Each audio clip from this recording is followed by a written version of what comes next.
The tale opens with a boy named Arel sitting down for lunch with his family.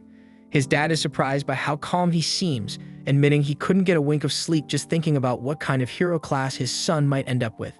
His mom chimes in, clearly excited for the big day, while Arel's little sister confidently declares that her older brother is going to outshine every kid in his class. Their mom agrees, joking that with Arel's charm, every girl in town will probably fall for him, causing his sister to panic at the idea of someone stealing him away. But Arel stays grounded, thinking to himself that he'll most likely be just another run-of-the-mill dude. In this world, hero classes are divine gifts handed down by a higher power when kids turn 10, giving them access to unique abilities. When the big day arrives, all the kids gather at the church for the blessing ritual, where a priest prepares to start. He places his hand gently on the first boy's forehead, and the kid instantly sees images of flames and hammers, confirming his role as a blacksmith. The then boy races back to his dad, beaming with pride while the priest moves on through the line. When Arel's turn finally arrives, his sister confidently declares he's destined for something crazy strong. He walks up to the priest, cheered on by his family. Around him, people begin to whisper, jealous of his bloodline, convinced he'll inherit advanced classes just like his famous parents, Fara, the sword princess, and Leon, the archmage. Once close, Arel closes his eyes and tries to concentrate, but no vision appears. The priest looks puzzled and finally announces that Arel is one of the rare cases, a hero with no class at all. Arel's family goes from thrilled to devastated in seconds, acting like they've been conned and that his life is now completely doomed. The following morning, Arel starts training with a regular sword. His parents reassure him that they're not going to kick him out, but Arel tells them he's totally fine and doesn't want to just sit around mooching, while his sister promises she'll back him up no matter what. Seeing how stressed they are, Arel reminds them that he's been learning swordsmanship from his mother for years, so even without a class, he can still be useful. Though in his mind, he thinks she's a terrible instructor, since every time they spar, she sends him flying across the forest with her crazy strength. After he finishes explaining, his mom tears up with pride, and his dad starts to believe he might actually land a proper job one day. But after watching them all dote on him like he's a saint, Arel gets fed up and heads off to train alone. As Arel steps into the training field, he spots two students with the swordsman class clashing blades in a playful duel. Mid-fight, the two notice Arel watching and call out, asking what someone without a class is even doing in a place like this. Arel responds coolly, saying he's here to train just like them. The boys laugh, explaining they're not training at all, they're just messing around since their class handles most of the work. Then with smug grins, they offer to show him just how much their class has improved their swordplay and jump back into sparring. As Arel observes, he can clearly see how fluid and refined their movements are thanks to their class bonus. Curious, he asks if he can spar with one of them. One of the two scoffs at the request, calling it ridiculous for someone like Arel to challenge a classed swordsman, but Arel stands firm because he doesn't think he needs a class to prove himself. Slightly offended by the confidence, the boy agrees, saying he'll gladly put him in his place. But before they begin, the boy checks if Arel still has his protection blessing, the passive safety barrier granted to everyone at birth, which slowly recharges as long as they avoid damage. Arel confirms it's fine and reassures him that he's not about to die from a spar and tells him to bring it on. Annoyed by his tone, the swordsman rushes forward and swings hard, only to be stunned when Arel effortlessly redirects his strike. A second attack comes, but Arel steps aside and counters with a clean parry. His friend, watching from the side, tells him to stop goofing around and finish it, but the swordsman replies that Arel's no pushover. Blow after blow, they clash in a string of parries until the boy realizes he's not going to win this alone, so he frustratedly calls out to his partner for backup. The second swordsman charges in from behind, but Arel senses the move and sidesteps it just in time. While watching the two stumble over each other and argue, Arel notes that their class clearly doesn't teach teamwork. Seeing the perfect opening, he goes in for the finish. The moment they look up, Arel disappears from view, then reappears under one of them, landing a clean uppercut that drops him flat. As the other tries to strike back, he ends up tripping over his unconscious partner, giving Arel the perfect shot to take him down too. With both opponents lying flat on the ground, Arel calmly declares his victory. But instead of accepting the loss, they start whining, claiming he jumped them when they weren't ready. And as the two boys start asking Arel for a rematch, he agrees without hesitation. But before they can get into it, a boy standing behind cuts through the tension and warns the duo not to be reckless, reminding them that whining about cheap shots won't save them out in real combat. The red-haired boy then glares at them, calling their behavior shameful and a stain on every swordsman out there. One of the two tries to talk back, but his friend nervously hushes him, clearly aware of the redhead's high standing. The redhead approaches Arel directly and asks if he's really the son of Fara, the infamous sword princess. When Arel nods, the boy compliments his form, saying it's clear he learned some proper blade work from his mother. But then he raises his sword and challenges Arel to a serious duel. He says that those two jokers Arel just beat don't count, they're just rookies. And this time he wants to show Arel what the swordsman class actually looks like in action. Off to the side, the two boys whisper to each other, wondering if he's the son of Evans, the village guard captain. The redhead boy confirms it without hesitation, and Arel recalls that Evans used to work closely with his mom on monster hunts.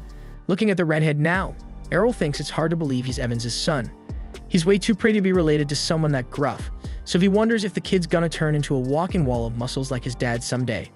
The boy's voice suddenly shakes as he praises his father, calling him a brilliant swordsman and a wise teacher. But it clearly bugs him that Arel's mother stole the title of strongest warrior in the village. Arel picks up on the jealousy right away, and it's obvious the kid's using this duel to settle a personal grudge he has with Arel's mom. When Arel says it out loud, the redhead looks flustered, but asks if Arel honestly believes the same. And Arel smugly affirms that his mother is the strongest person in the village. The red-haired boy doesn't argue, but instead he insists that he's inherited the finest swordsmanship from his father and plans to prove that the Evans family stands above the rest. After cooling down a bit, he explains that he received his swordsman class a year ago and has been training relentlessly under his father ever since, so he believes all that hard work guarantees his victory. But Arel doesn't back down and calmly replies that he's had plenty of guidance from his own powerhouse of a mother, so he's not planning to lose either. Both of them raise their blades as the duel begins, and the red-haired boy lunges in first. Arel meets the blow with a sharp block and counters immediately, and before long, they're caught in a fast-paced back and forth. Watching them go at it, the two boys from earlier are stunned because Arel's keeping up with someone elite, even though he's got no class backing him. While observing the redhead's swings, Arel admits to himself that this guy's definitely on another level compared to the others, but his strikes are fueled more by frustration than focus. Arel bides his time, waiting for a misstep, and goes in the moment he sees an opening.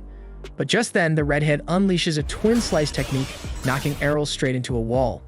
He's surprised Arel was able to block the first slash, but notices that the second hit landed clean. Finally breaking his calm, Arel demands to know what that move was. The boy explains that it's a special swordsman class skill, one that a classless fighter can't fully block. Still, Arel brushes off the pain, convinced that with enough training, he can learn how to stop it. Hearing his resolve, the redhead can't help but respect him, praising his stubborn resilience. A few mornings later, Arel is snoring away deep into the day, and his sister sneaks in trying to wake him with a kiss. Just before she leans in, Arel jerks awake and knocks her away with a headbutt. She yelps, insulted, and demands a kiss as compensation while Arel walks out of the room to grab breakfast. Their mom greets him with a smile and dishes out the food, and the whole family sits down to eat. His sister asks if he's off to train again, and when he nods, she gets visibly annoyed, telling him to take a break and just let her support him for once. Arel doesn't respond, gets up silently, and heads out. His sister watches him leave, still wondering why he's been training like a man possessed ever since coming home all banged up. Fara gently reassures her daughter, saying that there's something she doesn't know. She leads her outside, opens a wooden chest, and reveals a pile of shattered swords inside, all broken during Arel's recent training sessions. Her daughter stares, stunned, while Fara looks genuinely proud, happy that her son found new motivation after sparring with those boys. The sight makes his sister smile too, but deep down she still dreams of building a world where people without classes like Arel are treated like outcasts. Her mother listens with a warm expression, clearly moved by her daughter's idealistic heart. Somewhere in the woods, Arel slashes away at a target carved into a tree, then takes a few steps back to prepare another strike, and then releases a clean twin slice move just like the one the redhead used. Landing the hit perfectly, he nods in approval, feeling proud of the progress he's made. While he thinks getting smacked around by the redhead was actually worth it, a goblin creeps through the brush behind him, club in hand. It leaps out to ambush him, but Arel spins around and drops it instantly with another twin slice. Still pleased with how well the skill works, Arel hears a deep roar echo from behind. So Arel gets ready to head back and report the threat to the village guards, but freezes when he hears someone scream in terror. The voice sounds familiar, and realizing he doesn't have time to waste, Arel grabs his sword and sprints into the woods, telling himself he'll be okay. He crouches behind some bushes and peers out, only to see the redhead with his arm covered in blood. Standing over him is a hulking hobgoblin, and Arel starts piecing things together. Just like him, the redhead must have been out here training and took down a few goblins, which probably attracted the big one. As the monster corners the injured boy, Arel quietly moves behind it and lines up the best possible angle. Taking a deep breath, he gets ready to strike, while the redhead mutters under his breath that this is the end. The hobgoblin lifts its club to finish the job, but Arel suddenly charges in and slices it down with a twin slice attack. As the beast hits the dirt, Arel thinks to himself that he's finally nailed the proper stance for the move. The redhead tries to stand but stumbles, falling into Arel's arms. Seeing his condition, Arel notices that his protection blessing has vanished and asks if he has any holy water left. The boy glances at his shattered bottle on the ground in silence. So without a word, Arel pulls out his own bottle and hands it over. After taking a drink, the redhead's wounds begin to heal, but he looks irritated at how far Arel's come. Seeing the boy's strength returning, Arel casually asks if he's feeling better, so the redhead thanks him for the water, then demands to know how Arel pulled off such a powerful technique. Arel coolly replies that it's just a basic twin slice, but the redhead pushes back, saying that people without classes shouldn't be able to learn special abilities like that. Arel replies that he pushed himself way past his limits to make it happen. The redhead looks puzzled, so Arel explains how he broke down the rhythm, timing, and movement until it clicked. Then he smirks and says that his biggest training tool was the redhead himself. Getting pummeled by that skittle over and over is exactly how he figured it out. And while the redhead tries to process everything he just heard, Arel casually tells him that he's been homing his twin slice specifically to beat him in their rematch. The redhead, clearly impressed by the dedication, agrees to take him on. Arel double-checks if he's really up for it, but the boy insists because it's the least he can do after getting saved and patched up by him. Arel blinks, surprised he actually understands how to return a favor, and the boy glares back, clearly offended by the implication. Soon they both draw their swords again and open the match by launching Twin Slice at the same time. The redhead is stunned when Arel blocks both of his strikes and then gets smacked by a follow-up attack. Confused, he demands to know what just happened, so Arel calmly replies that he threw in a third slice. The redhead glares at him and reminds him that it's called Twin Slice for a reason, but Arel shrugs and says that since he didn't inherit his skill from a class, he can tweak it however he wants. He also admits that this was the first time he managed to land that third strike properly, which only frustrates the redhead further. Thinking a class swordsman should never lose to someone like Arel, the redhead challenges him again to prove it. They ready their blades once more, and the redhead, now composed, plans to use his speed advantage to win. When both charge in again with Twin Slice, the redhead keeps his eyes open for that sneaky third strike, but even expecting it isn't enough.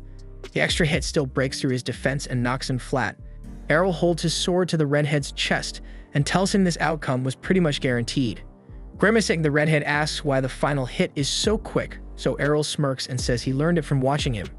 He explains that by slowing down the first two strikes just slightly, he loads all his strength into the third, turning it into a surprise finisher. Frustrated and feeling completely outmatched, the redhead clenches his teeth in defeat while Arel walks off, calm and victorious. A few days later, during dinner with his family, Fara casually brings up that Evans's son has headed off to train in Brescia. The name catches Arel off guard and he asks what Brescia is, so his mother explains that it's the legendary city of swords, and she'd herself train at one of its top guilds before getting married. Hearing that, Arel's eyes light up with excitement, already imagining how far he could go if he trains there too, as a classless fighter carving his own path. 5 years have passed, and we see the grown-up Arel riding toward Brescia city aboard a carriage. As they pass through a wooded area, the driver informs the passengers that they'll arrive soon once they climb the upcoming hill. A woman seated among them turns to the others and asks if they're all heading to the same destination. A gruff barbarian swordsman responds curtly, and she questions why he's so hostile. He points at her skimpy outfit, clearly annoyed, so she explains that minimal clothing boosts her effectiveness as a dual-blade fighter. The two swordsmen quickly start arguing, tension rising, while the driver chuckles and comments on how strong advanced classes are supposed to be. Suddenly, the carriage grinds to a halt as a swarm of wild orcs blocks the path ahead. The driver challenges the two fighters to show off their skills, but their boldness vanishes in an instant when the Orc King rises. A terrified noblewoman clings to the barbarian boy's arm, but he shoves her aside and bolts. The girl runs too, and the driver, seeing the chaos, also turns to flee. But Arel steps forward without a word and charges straight into the pack of orcs. He begins slicing through them with clean precision, and the driver spots him using a blink dash technique. Yet as the monsters close in from all sides, the driver figures there's no way Arel makes it out. Then in a blur, Arel spins like a cyclone and cuts down the entire horde, while everyone stares in disbelief. The driver immediately recognizes the move. It's Blade Dance, the iconic ability of the legendary sword princess. He's baffled and wonders how Arel can use that, because it's supposed to be exclusive to female classes. Right in front of him, Arel dodges the Orc King's massive weapon, flips over him mid-air, and plunges his sword deep into the monster's skull, dropping it instantly. Once it's over, Arel calmly walks back and tells the driver to continue toward Brescia. When he mentions he's heading there to grow stronger, the driver can't believe what he's hearing, saying Arel's already ridiculously powerful. Then an excited young man asks Arel what class he belongs to, and everyone is stunned when he says he doesn't have one at all. We then flash back 5 years earlier when Arel showed his mom the twin slice technique he picked up from the red-haired swordswoman. She thought she was dreaming, but Arel explained that he'd been learning combat skills even without a class. Then he asked her to teach him the sword princess techniques before heading off to train in Brescia, and his mother gets overwhelmed with pride and immediately starts bragging to everyone in the family about her son's impossible talent. Arel's dream comes to an abrupt stop when the carriage driver shakes him awake, announcing their arrival in Brescia. As Arel steps out, he notices swordsmen all around, many of them wielding the aura of seasoned veterans. Curious, he asks the driver about his class, but the man plays it off, claiming he's just a regular man. Arel doesn't buy it, pointing out how accurately the driver recognized his sword abilities, so clearly he's got skills. Cornered, the man admits he's actually a high-ranking holy knight. Arel then asks why someone like him is choffering carriages, and the driver explains that whenever he grows weary of battle, he takes a break from combat by doing something simple like driving passengers around.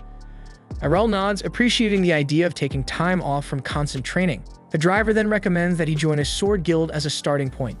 He tells Arel that Brescia hosts frequent sword tournaments where he can earn some solid prize money. But guild membership is a requirement, so Arel agrees with the suggestion, feeling eager to test himself against elite fighters.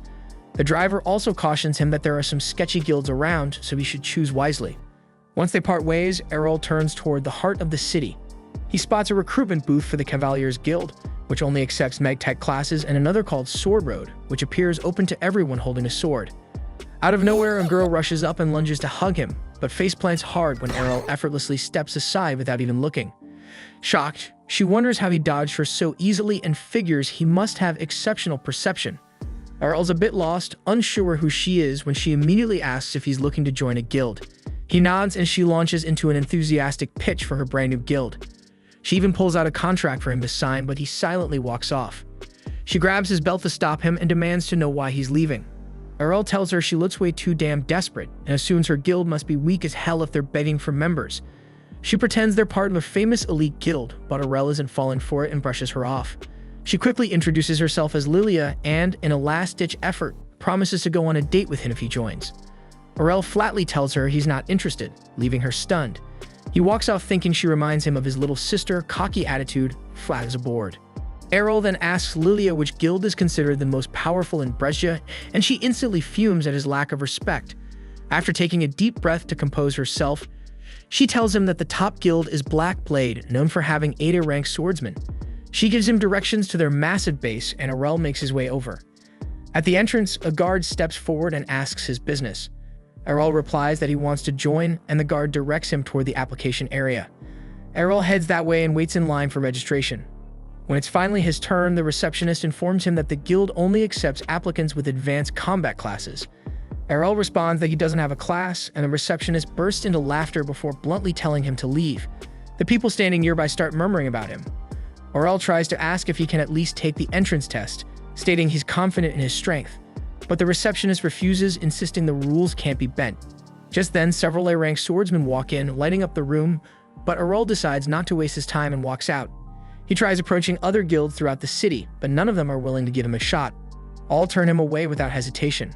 By the end of the day, Arel feels defeated.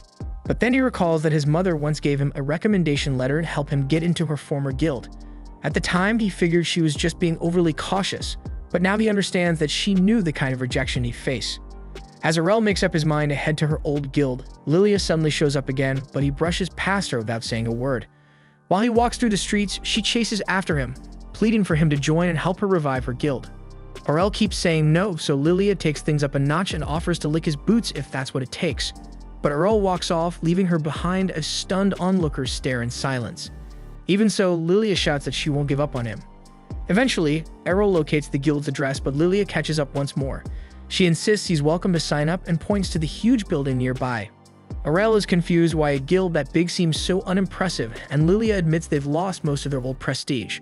Still, she's determined to bring back the glory of the Dragon Fang Guild, the one that was once led by the legendary Dual Swords King. Hearing that name jogs Arel's memory, reminding him that his mother was once a part of that same guild in her younger days. That's when he finally agrees to take a look, so Lilia leads him inside and guides him to an open seat.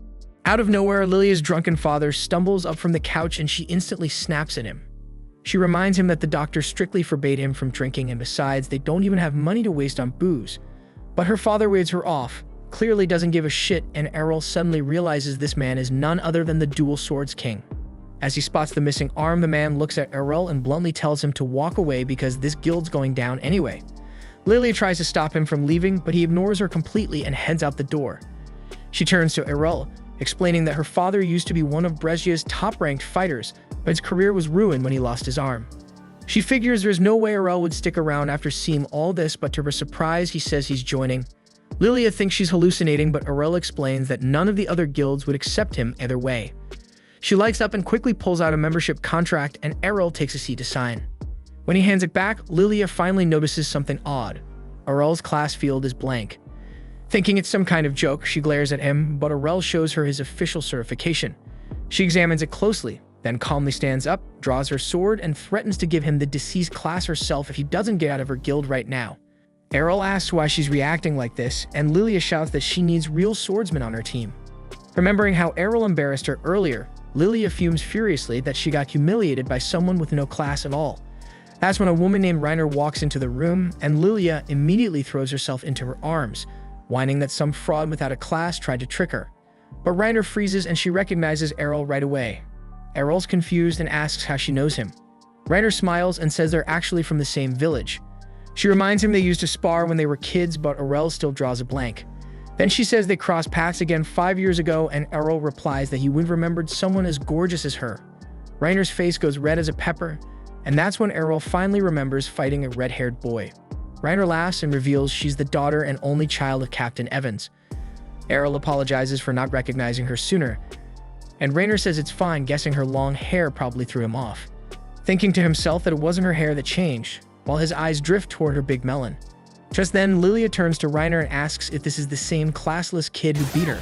When Reiner nods, Lilia is stunned to realize it was him. Reiner, still a little sore about the past, says she's way stronger now and challenges Arel to a rematch, just like old times. The girls then escort Arel to the guild's training grounds, where Lilia can't believe Reiner is serious about dueling a guy with no class. But Reiner insists that Arel's strength is real, and she's determined to prove she can surpass him. Once they step into the arena, Lilia takes the role of referee and announces the start of the match. Reiner opens with a twin blade strike, and Arel assumes he can block it easily. But to his surprise, her attack slices clean through his attack and lands a hit on his body. Confused, Arel wonders how she managed to break his attack. Reiner lowers her massive sword and explains that it's 5 times heavier than a normal blade, meaning he can't parry it using the same move. She adds that her brute swordsman class multiplies her attack power, leaving Arel shocked as he braces himself for the next strike. He compliments her growth while defending against her relentless flurry of blows. Realizing he can't keep clashing head-on, Arel retreats a few steps, admitting that he'll lose if he keeps this up. He's puzzled why Reiner is revealing all her advantages mid-fight, but she says it's worth it if it helps her finally beat him. Arel warns her that her speed won't be enough to land a hit, and she charges forward to prove him wrong. She knocks aside his sword and slashes at him, only to strike through an afterimage. Before she can react, Arel appears behind her and taps the side of her neck with his blade. Shocked, Reiner demands to know how he dodged her attack, and Arel casually reminds her that what she hit was just a shadow. Her eyes widen as shadow is a technique reserved for supreme swordsmen. Determined, Reiner launches another assault, but Arel effortlessly slits past every swing, telling her the move isn't as mysterious as it sounds, it's just about moving fast enough. Reiner feels insulted by how casually he downplays it, but Arel adds that it took him a lot of work to reach that level. In an instant, he disappears again and lands another precise strike, only to notice his attacks bouncing off a glowing barrier. Reiner smirks and explains that power-type swordsmen gain enhanced defense along with their strength. She goes for another strike, but Arel dodges and counters with a perfectly timed blow. As he mentions that the counter move is something his mother taught him, Reiner was already on the ground in defeat. As the duel ends, Lilia stands frozen in disbelief before announcing Arel as the winner. Reiner feels crushed, frustrated that she still lost even after training so hard, while Arel compliments her technique and progress. Yet he adds bluntly that he's simply stronger, which makes Reiner's eyes well up. Lilia rushes over to console her, furious that Arel made her cry. He looks baffled, insisting he was being nice, but Reiner pretends she wasn't crying and storms back toward the guild. Once inside, both Arel and Lilia can hear her crying and shouting that she's still lost, even after dedicating 5 long years to improving herself. After that, Lilia officially welcomes Arel as a new member of the guild. He notices how her attitude has completely flipped, though she pretends she believed in him all along. Remembering how aggressive she was before, Arel lets it slide and asks why the guild is falling apart. Lilia hesitates for a moment before admitting that they're deep in debt. When he asks how much, she motions for him to lean closer and quietly whispers the number in his ear, but she adds that they can clear all of it if they win the upcoming tournament. Lilia then explains that the event requires 3 participants, and Arel wonders aloud why Rainer is still staying with them despite their rundown state. Lilia tells him that when Rainer first arrived in Brescia, every major guild turned her down. Her father, however, saw her potential and welcomed her into Dragon Fang without hesitation. Arel nods, realizing that Rainer stayed out of loyalty to repay that kindness. Then he confidently assures Lilia that they'll erase the debt easily once they win the tournament. But Lilia looks uneasy, pointing out that the opposing guilds can field up to 5 fighters while they only have 3. Even so, while Lilia worries about the odds, Arel feels nothing but excitement. The thought of stronger rivals fills him with anticipation, and he declares that facing powerful enemies is exactly why he came to Brescia in the first place. Watching quietly from the sidelines, the guildmaster observes everything, smiling to himself as he recognizes the tremendous potential within Arel. The following morning, Arel wakes up in an unfamiliar room but quickly recalls that he's now staying at the Dragon Fang Guild. After getting dressed, he steps out and joins Lilia and Rainer at the breakfast table. Lilia greets him and asks how he slept, and Arel says it was so good, adding that it's been a long time since he slept in a real bed. Noticing how quiet Rainer is, Arel wonders if she's still bothered by losing yesterday's match. But before he can think too long, Lilia breaks the silence, excitedly announcing that they're officially registered for the guild tournament. Beaming with pride, she says Dragon Fang is registered and ready to fight. Arel curiously asks if the prize money is enough to wipe out their debt. Lilia confirms it is and begins explaining the rules of the tournament, revealing that victory requires eliminating every opposing guild member. Rainer seems anxious, concerned that their small team will struggle against larger, tougher squads. But Lilia remains upbeat, pointing out that the chances of running into high-level A-ranked fighters are slim, and they got 2 solid B-rankers on their side. Arel looks puzzled at the mention of ranks, so Rainer scoffs at him for being clueless, and Lilia breaks it down, saying that swordsmen are ranked from D up to A based on overall combat power. She also mentions that only 20 people in all of Brescia hold the A rank, and that both she and Rainer are classified as B rank. And even though Arel beat Rainer, Lilia doesn't believe he's A ranked, since the jump in strength between B and A is massive.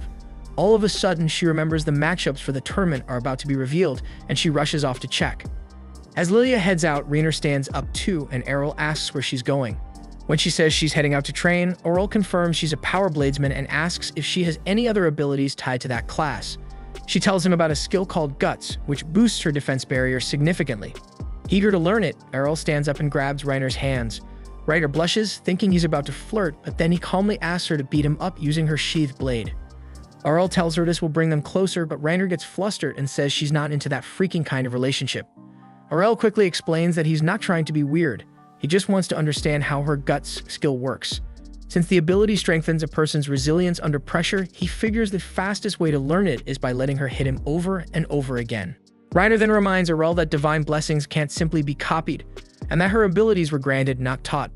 But Arel brings up how he was able to learn both Twin Slice and Shadow, leaving her momentarily speechless. Without saying more, she leads him to the training field where Arel asks to borrow her heavy sword. Rainer doubts he can even lift it, but her eyes widen in shock as he effortlessly draws it.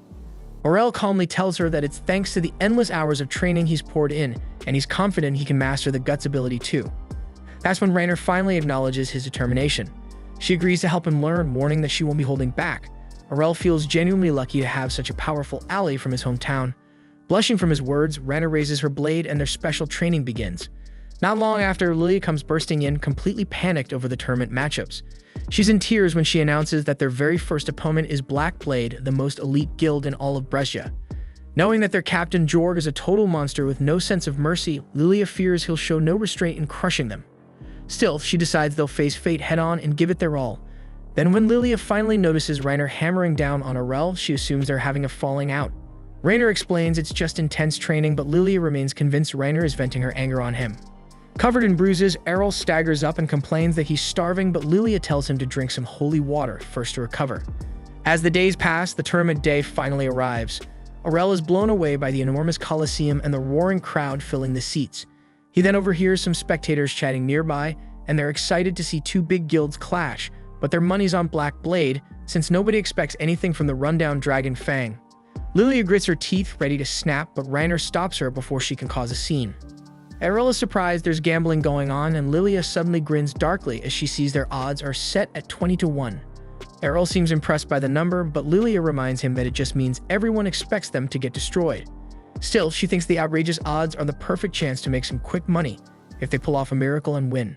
Knowing full well they're doomed if they lose anyway, Lilia confesses she went all in, she mortgaged her home and bet every last coin they had on Dragon Fang. Reiner nervously points out that they're more likely to lose, but Lilia shrugs, saying it's not like things can get any worse. Out of nowhere, Jord approaches and commends Lilia for defending her father's guild with such fire. He casually asks about the mysterious classless fighter she brought in, and Lilia immediately suspects he's being sarcastic. With a fake tone of concern, Jorg says it saddens him to see his old rival guild in decline. Then with a smirk, he claims he personally arranged their matchup because the crowd would love a battle between the former strongest and the current strongest guild. He even says he did her a favor, letting her profit off the betting odds. But Jorg can't hold back his laugh, knowing there's no way she'll defeat the elite team he personally handpicked. When Lilia firmly declares they'll win anyway, Jorg walks off, leaving her boiling with rage. Arel watches quietly, seeing right through Jorg's manipulative charm and empty compliments. Later, as the match time approaches, the announcer hypes up the event and the audience explodes with excitement. Arel observes that Jorg himself won't be participating and wonders if the guild master is showing mercy. Lilia quickly shuts that down, reminding him that Jorg's members are all A rankers, and Reiner agrees that they're definitely not pulling A punches. But that only makes Arel more eager to face off against high-level swordsmen. Shortly, the announcer announces the first fight, Black Blade's Geo versus Dragon Fang's classless Arel. As Arel enters the battlefield, whispers ripple through the audience. People scoff, wondering why Dragon Fang would send someone with no class to be publicly embarrassed. Even Geo sighs and thinks that this fight is going to be a complete waste of time. As the match begins, Geo immediately teleports forward and stabs Arel with his sword. Lilia gasps in panic, but Reiner calmly says it's just a shadow clone. As the false image vanishes, Geo's confident smile begins to fade. He spins and thrusts again at the figure behind him, only for that one to dissolve as well. That's when he realizes there are now two more Arels standing across the arena. Thinking he can finish them all in one move, Geo charges up a blink dash and strikes, only to be caught off guard by a third version behind him. The three shadows all lunge at once, and Geo manages to destroy them, but it's too late. The real Arel emerges from beneath him and lands a clean hit, dropping Geo in a single blow. Crumpled on the ground, Geo struggles to understand how Arel summoned three illusions at once, but Arel casually explains that his mother can create 5 shadows without breaking a sweat. With the match over, the announcer calls Arel the winner, and the crowd erupts into cheers. Lilia jumps up, celebrating, while Reiner stares in disbelief that Arel just crushed an A-rank swordsman like it was nothing. As the medics carry Geo off the field, Arel reflects on how clean Geo's critical attack was and thinks that he still has a long way to go before he can replicate this skill. At the same time, the audience is left stunned, unable to believe that someone without a class could outperform an elite swordsman. As Jorg watches from a distance, silently clenching his jaw, the next round begins. Black Blade's second fighter lunges forward, slashing at Arel, but he deflects each strike with ease. Without hesitation, Arel counters with a flawless twin slice, cutting his opponent down and securing another swift win. In the following bout, Arel faces an agile fighter wielding a dagger for close-range combat. Before the man can react, Arel vanishes like a phantom and reappears behind him, knocking him out cold. Even Reiner and Lilia are caught off guard because he's just scored 3 victories in a row. Ryder turns to Lilia and asks why she isn't stepping in to fight yet. Lilia, knowing full well she'd stand no chance, decides to focus on cheering instead. She gets Reiner to join in, and they both watch as Arel takes on his next challenger, a heavily armored shield user. Arel dodges every strike with precision while his opponent glares, accusing him of lying about being classless. Arel compliments the man's technique, saying he'll need to wear him down over time since breaking through his defenses head-on isn't an option. But the shield bearer scoffs, insisting someone with no class shouldn't even be able to fight him at all. Arel responds that everything he has came through relentless effort. The shield fighter dismisses that, saying effort alone can't compete with the power granted by classes. He then fakes a sword swing and rushes in with a shield bash instead, but Arel sees right through it and counters mid-move using his newly learned foresight ability. The parry knocks the shield out of the man's grasp, stunning him. He wonders if Arel picked up the technique by watching his previous opponent. Arel admits to himself that he's still a long way from mastering it. but he's gotten good enough to replicate it mid-fight. Then Arel nails him with another counter kick, impressing even his foe with how quickly he learns. Then Arel calmly walks over to the fallen shield and picks it up. Infuriated, the swordsman charges at him in rage, but Arel casually dodges and finishes him off using the exact same shield counter against him. With that, the announcer declares Arel's 4th straight win, and the crowd starts whispering in disbelief and questions if he is really classless. So the tournament officials step in and demand proof.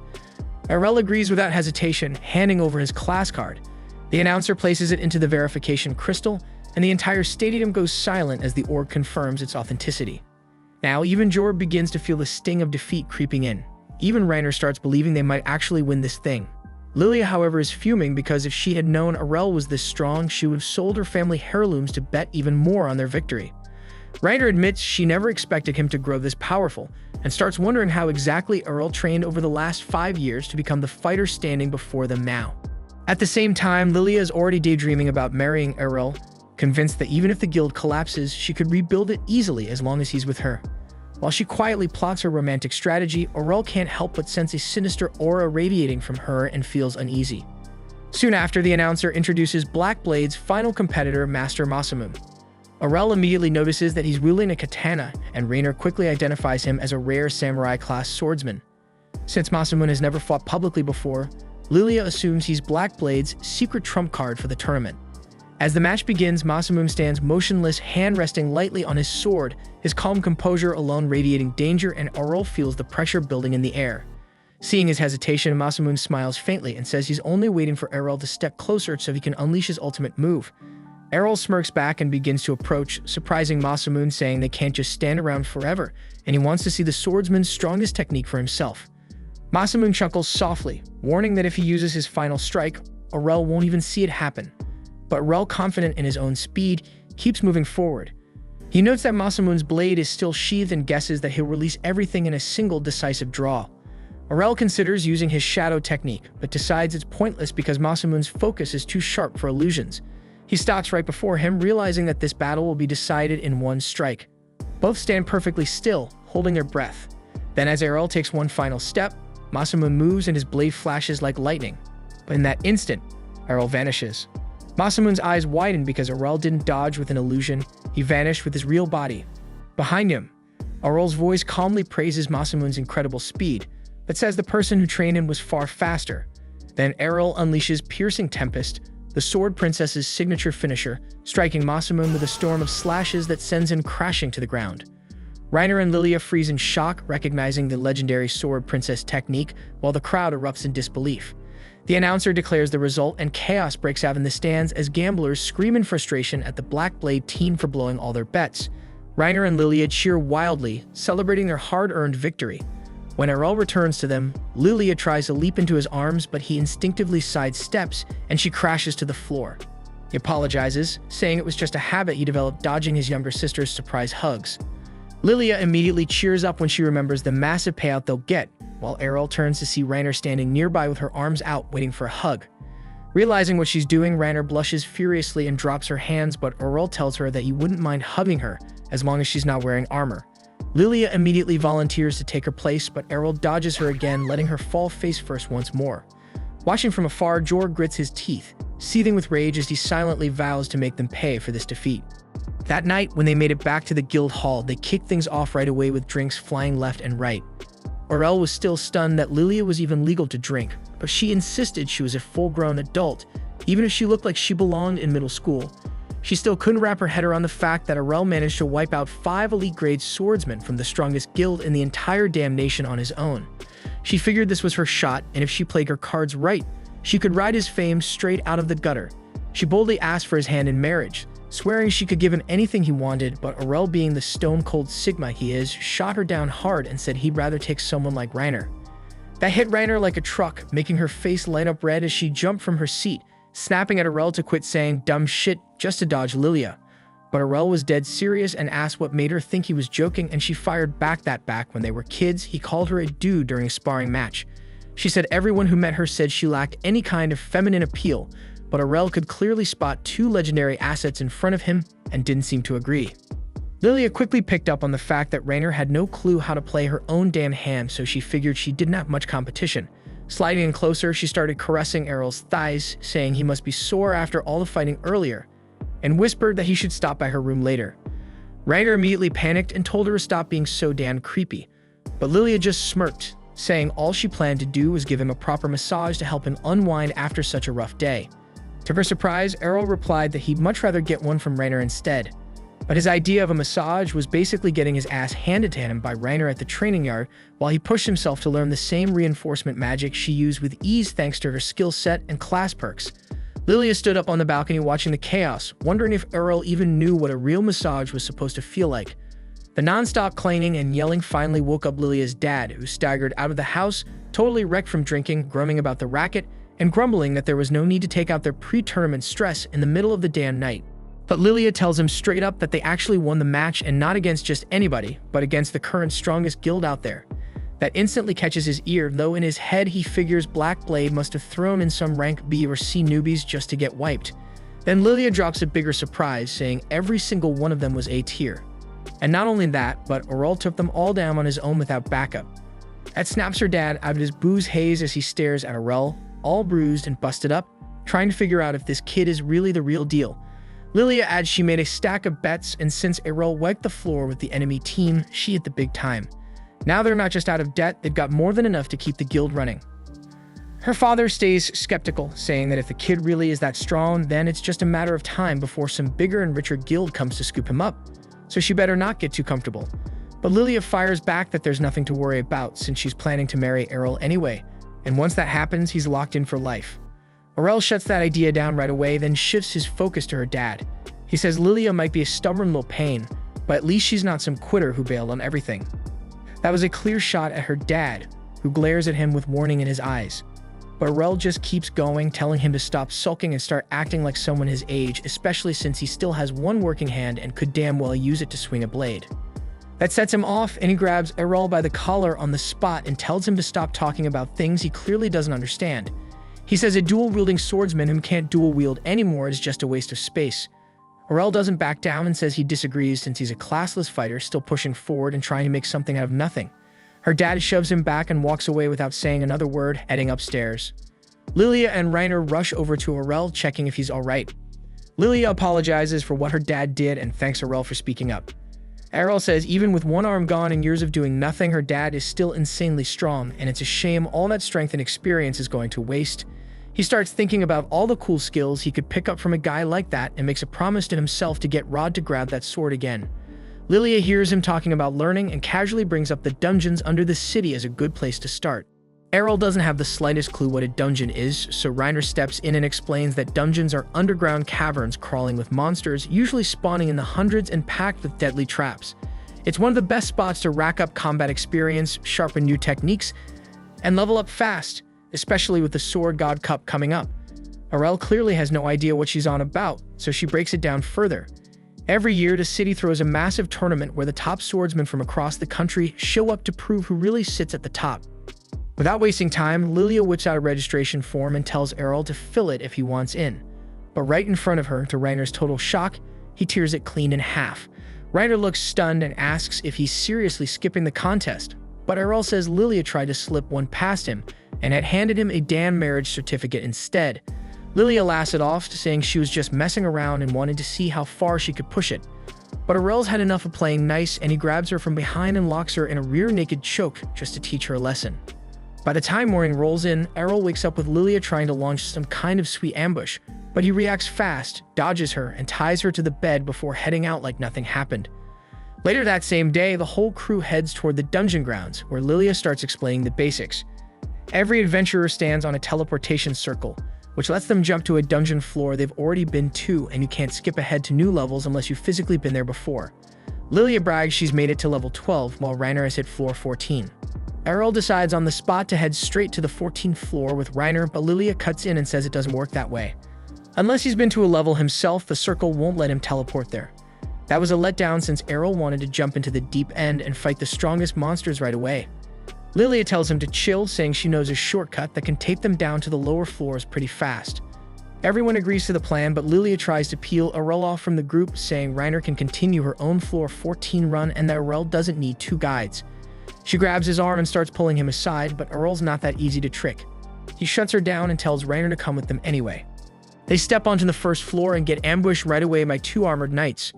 Arel draws his blade and locks into combat with one of them, while Reiner handles the second. He quickly notices that even with their bulky gear, the knights move with surprising speed, though it's still manageable. Using a quick burst of movement, he dashes in and slices through the knight's neck.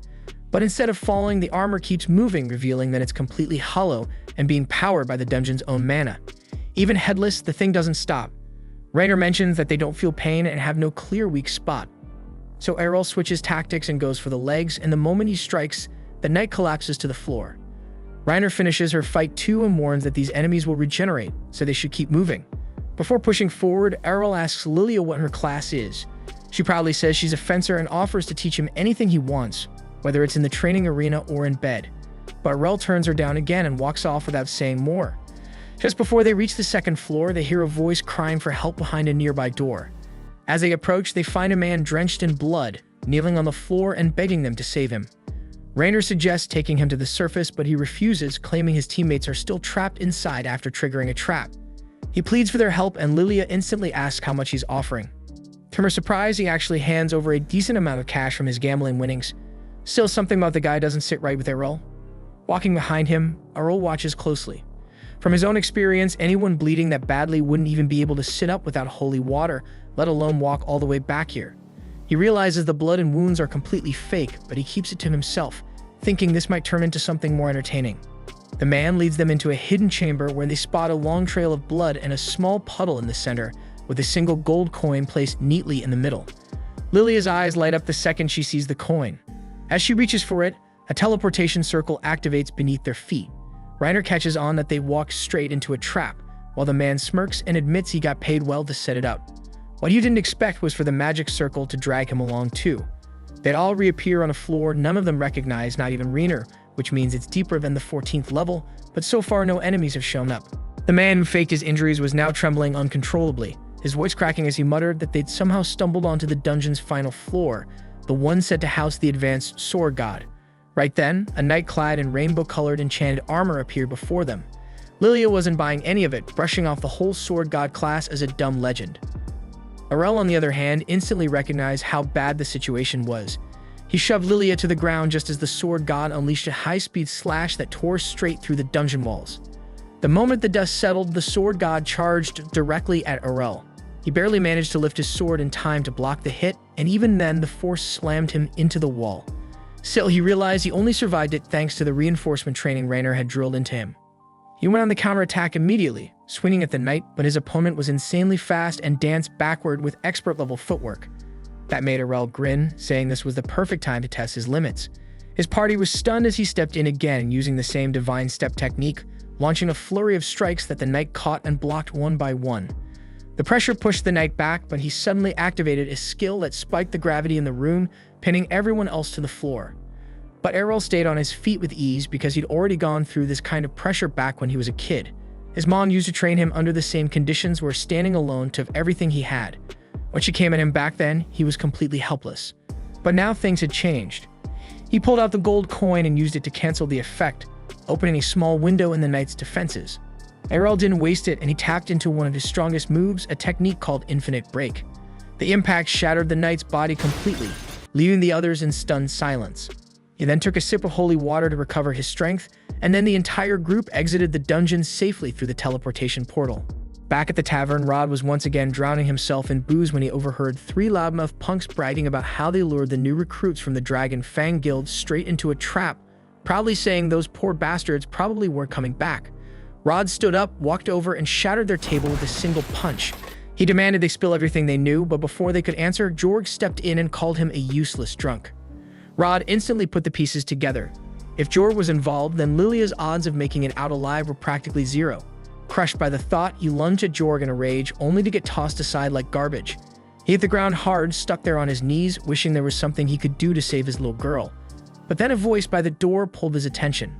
He turned around and saw Lilia walking in with Arel and Reiner, casually talking about how hungry they were. Lilia quickly spotted her father and that smug bastard Jorg, but she was caught off guard when Rod pulled her into a tight hug and quietly thanked whatever was up there that she was still alive. Rainer stepped forward and called Jorg out on the spot, saying they got everything from his lackey, who confessed the whole thing was his doing. Jorg, like any sleazy politician, denied everything without hesitation and claimed that anyone who enters the dungeon is responsible for their own damn safety. And Arel couldn't exactly argue with that. Rod warned Jorg that he wasn't going to walk away from this clean. Jorg brushed him off again, called him a washed-up drunk who should have stayed in the gutter, and left without a care. Arel just stood there wondering what kind of garbage he'd have to deal with next. A few days go by and Lilia receives a scroll containing the full lineup for the preliminary brackets of the tournament. To her dismay, she discovers that she's in the same bracket as Arel, a revelation that immediately deflates her confidence, as it means she now has virtually no chance of winning the prelims and representing her guild in the main event. Arel, slightly puzzled by how the preliminaries work, is quickly brought up to speed by Rainer, who explains that the Sword God tournament draws such an overwhelming number of participants that it's impossible to include everyone in the main bracket. As a solution, the city runs a preliminary round where participants are sorted into random brackets based on a dice roll. It's entirely luck-based who ends up facing whom, and the winner of each bracket earns direct entry into the official tournament. Looking over the scroll Rainer is holding, Arel notices that she's actually placed in a different group than Lilia. She quietly breathes a sigh of relief and offers a silent prayer of thanks, knowing she wouldn't stand a chance against him if they had been matched. She then starts praying again, this time for a smooth path through her prelims. When Arel jokingly teases her about having unresolved daddy issues, Lilia cuts in, saying it's time to return to the dungeons for more training. Arel, on the other hand, seems completely fed up with dungeon crawling and just wants to bail. Lilia tries to play the charm card, insisting that she needs a strong man to protect her if anything goes sideways. Rainer, watching this unfold, makes a mental note of how helpless she sounds and quietly vows to give her a lesson or two about standing on her own. Just then, before anyone can leave, Rod enters the room with exaggerated concern, pulling his daughter into an embrace and reminding her to be extra cautious, just in case Jorg decides to make another move. Lilia sees the fear in her father's expression and promises to be careful before heading out. As Rod turns around, he finds Arel silently watching him with a judging stare. Rod defends himself, saying there's still time for him to get his act together and be a better father. Arel simply smiles and responds that it's never too late to be a decent person, then walks off. 2 weeks later, the day of the preliminaries finally arrives. The matches kick off as crowds roar from the sidelines, cheering on the fighters as blades clash and sparks fly. Bit by bit, the ranks begin to thin as combatants are knocked out, and Lilia unfortunately ends up losing her match without even making it far enough to face Arel. Lilia then sulks quietly in the corner, brooding over the outcome and clearly disappointed, as she had at least hoped to make it to the finals this time. But Arel shows no sympathy for her frustration, casually remarking that all her concern about being in the same bracket as him was pointless because she would have lost either way. His bluntness only deepens Lilia's gloom, but she quickly gathers herself and warns him to stay alert, even with his strength, since the other finalist in their group has a few tricks that might catch him off guard.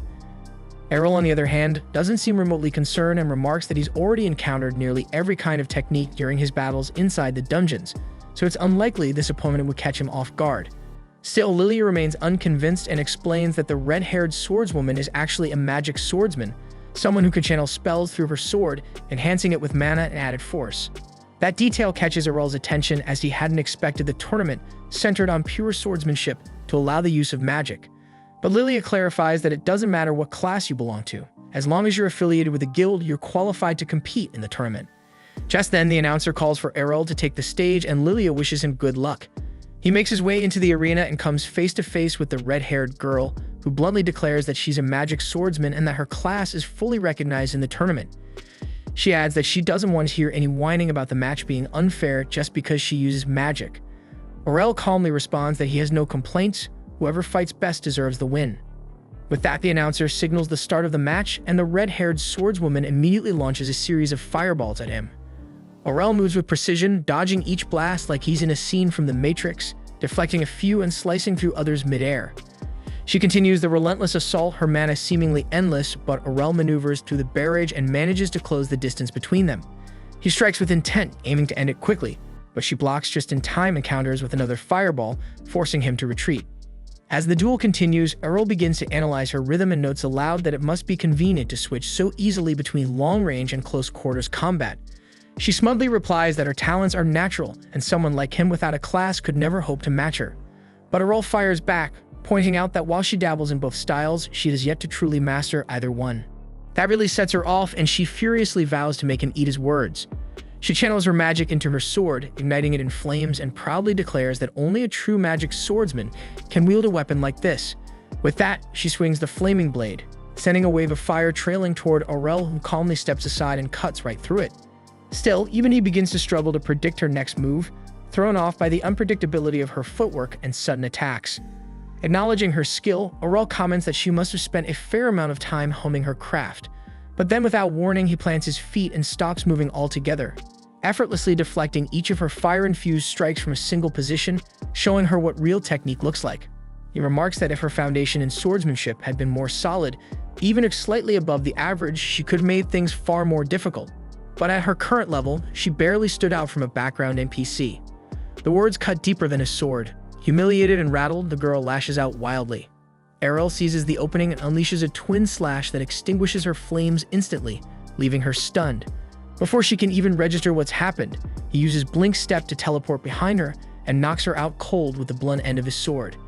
The arena erupts in applause as the judges officially declare Arel the victor of the fourth bracket. But while the crowd cheers, Arel is already deep in thought, wondering how he can replicate and refine the techniques she just used against him. A few days later, the final tournament is about to begin. Lilia returns to the guild house and tries to wake her father, insisting he join her to watch the event and cheer for both Arel and Rainer, who each won their respective blocks and earned a spot in the main tournament. Without even opening his eyes, her father tells her to go on her own because he isn't interested. Try and provoke him, Lilia accuses him of being too scared to face Jorg. That gets a reaction as Rod snaps back, insisting he's not afraid of Jorg. But his anger quickly fades, and for a moment he lowers his guard. In a rare display of honesty, he tells her that he picked up his sword again yesterday and realized just how rusty he's become. So rusty, in fact, that he doubts whether he could even win the Sword God tournament anymore.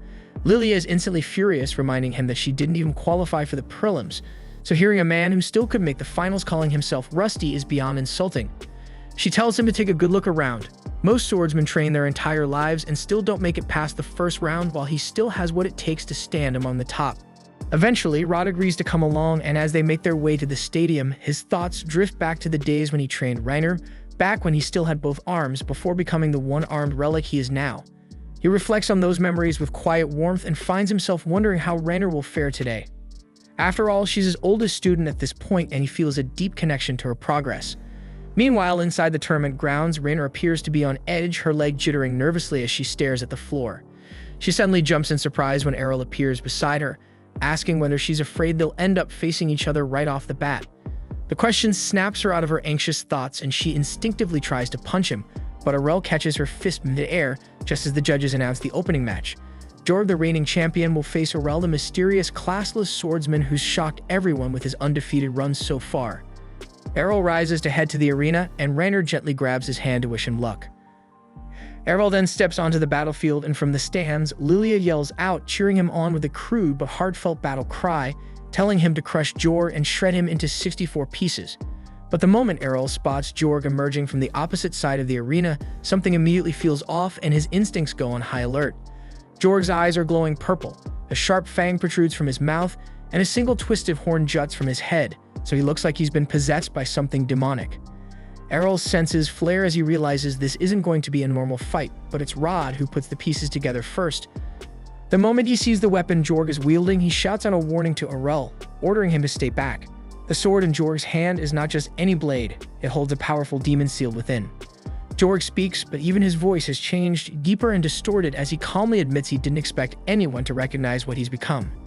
Lilia, clearly unsettled, doesn't understand that Jorg should know exactly who Rod is. But Rod explains that this isn't Jorg speaking anymore. The demon inside the sword has taken over completely, which means Jorg no longer has control over his actions. Rod also reveals that the weapon is in fact the original sword once used by the sword deity to defeat the Demon King. However, before his death, the Demon King cursed the blade, tainting it so severely that it was supposed to be sealed away forever in the royal vault. The demon grins, stating that although he was sealed away for centuries, he remained patient, waiting for the day someone would come along to set him free and claim his power. And that day finally came with Jorg. With a voice that echoes across the stadium, he declares his identity to all present. He is Gelda, the destroyer of mankind. The announcement sends a chill through the crowd, and even Rainer rushes outside wide-eyed. She admits she always believed Gelda was just a legend, a bedtime horror story to frighten children. The demon who, according to myth, had the power to wipe out the entire world. Panic breaks out instantly as people in the crowd recognize the name and scramble in terror, triggering a full-blown stampede. But Gelda delights in the chaos. The sound of terrified humans fleeing for their lives is music to his ears, and he's not about to let the show end so quickly. He conjures a massive magic circle beneath his feet, and in an instant, the entire stadium is sealed within a dome of swirling magical energy, trapping everyone inside. He cackles at the unfolding nightmare, savoring the fear as he declares he'll slaughter them all for his own amusement. But to his surprise, Arel doesn't flinch, and he remains exactly where he is, sword already drawn. Gelda mocks him, warning him to run while he still can.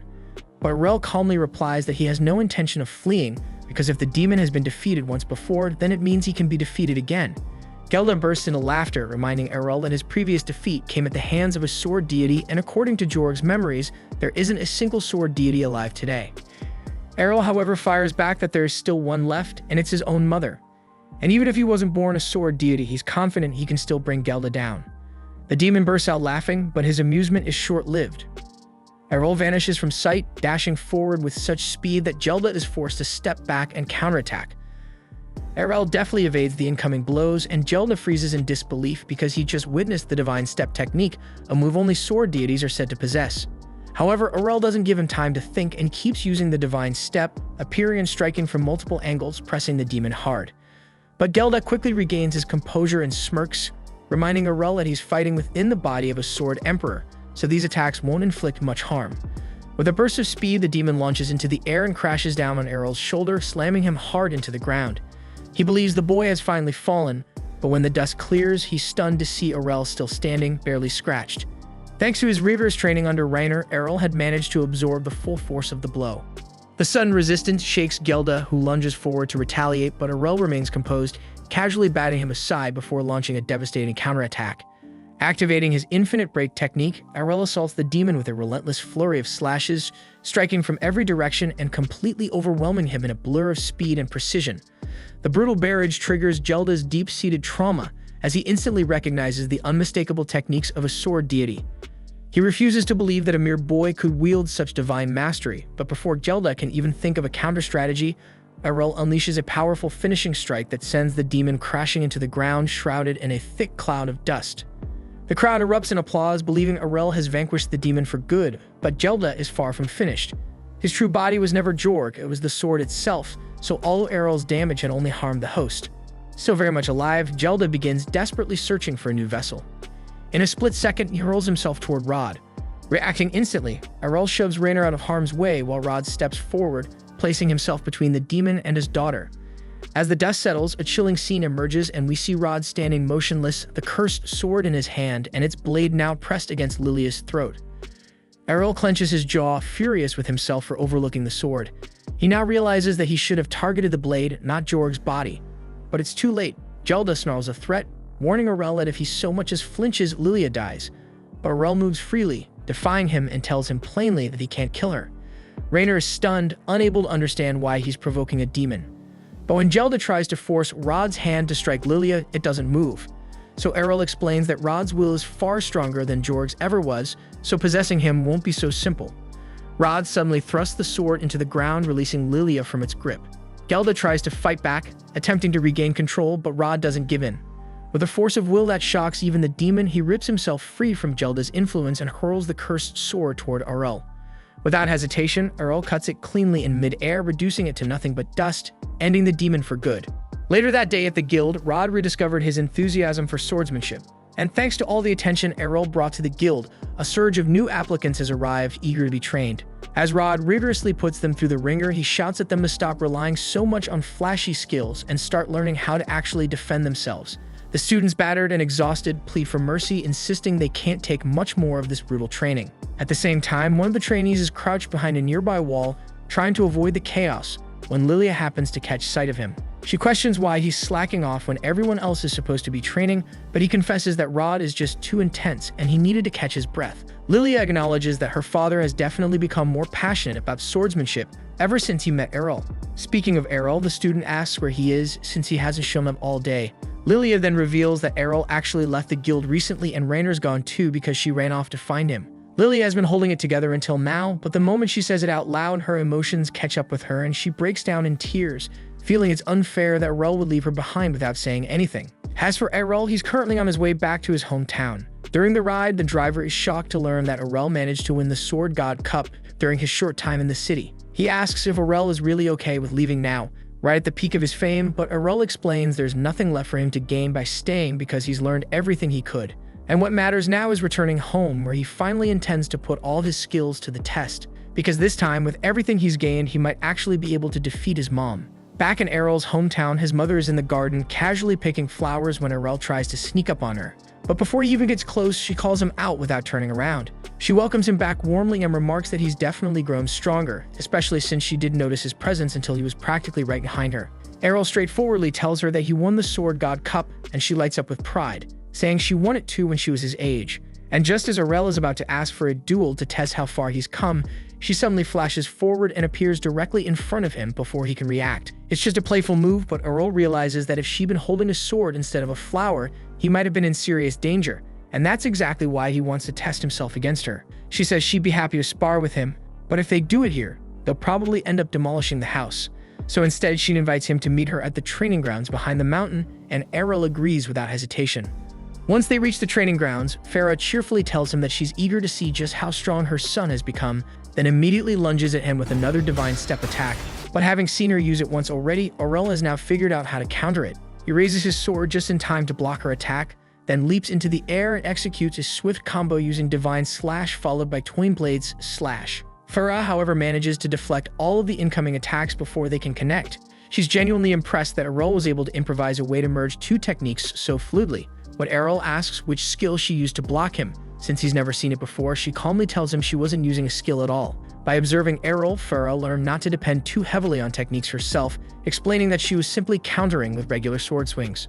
At the same time in town, the villagers suddenly hear a series of loud booms echoing from the forest. Everyone panics, fearing it could be a powerful monster, but it's actually just Arel and Fara clashing at full power. Fara attempts to use Divine Presence to slow Arel down, but it no longer works because he's already mastered it, rendering its effects useless. Fara is impressed by how far he's progressed, and she tells him it's time for her to stop holding back. Arel replies that he's about to do the same, and the two charge forward, striking each other simultaneously with infinite break. At the same time, Rainer has just returned to town as well, but notices there's no one around and wonders if it might have something to do with all the noise coming from the forest.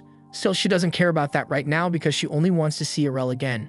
She knocks on the door of his house to check if he's home, but to her surprise, a young girl answers. Rainer assumes this must be Arel's younger sister Mira and kindly asks if Arel is around. However, after one quick glance at Rainer's two bombshells, Mira immediately grows jealous and calls her a cow before trying to slam the door shut to blow them up. Rainer is left completely confused, unsure why she keeps getting called a freaking cow, but she holds the door open and explains that she only wants to talk to Arel. Mira, however, refuses to listen and snaps back that Arel would never want anything to do with a redhead cow like her. Right then, Arel and Fara return home, and Fara immediately tells her daughters to stop being rude to their guest. Mira lights up when she sees Arel and rushes straight into his arms, though she can't help but notice how bruised he and Fara look. So Fara casually explains that she and Arel had a sparring match and may have taken things a bit too far. Arel's little sister asks who won the match, so Fara tells her it's Arel, and Rainer is shocked to hear that, especially considering Fara is a sword deity. But Arel quickly downplays it, saying the only reason he won was because Fara isn't in peak condition anymore, since she stopped taking her training seriously years ago, so it wouldn't be fair to count this as a real win. Fara tells him not to say it like that since it makes her sound like an old woman, but Arel reassures her with a smirk, saying she's still way too beautiful to be called that. They all head inside and sit down at the table to catch up. Fara wants to hear about all of Arel's adventures in the Sword City, but she admits she's even more interested in learning how Arel and Rainer first met because she's a sucker for romantic stories. Arel explains that he and Rainer lived together while he was in the city, and Fara's face lights up with excitement at the idea. However, Rainer quickly steps in to clarify that they were simply members of the same guild, so nothing inappropriate happened between them. Arel then asks Rainer why she came to visit all of a sudden, and she replies that she wanted to know why he left the guild so abruptly. Arel looks puzzled because he's pretty sure he handed in an official resignation before departing, so it's not like he just vanished without a word. But Rainer says that's not what she meant. What upset her was that he didn't say goodbye in person, and he just left without so much as a word, and she thinks he could have at least done that. And Arel admits he didn't really think much about it at the time. Fara then steps in and says she's happy that Arel has a friend who cares enough to come all this way just to check on him. But Reiner points out that this also happens to be her hometown, so she would come back eventually anyway. And besides, seeing Arel wasn't her only reason for returning, and she turns to Fara and respectfully asks if she'd be willing to accept her as a disciple. Fara is caught off guard by the sudden request and doesn't get a chance to respond, because just then the front door swings open and a familiar voice calls out. Fara immediately recognizes the voice, and it's Evans. He walks into the room, asking for Fara's help, explaining that a terrifying noise was heard coming from behind the mountain not long ago, and they need to prepare in case a dangerous monster is approaching.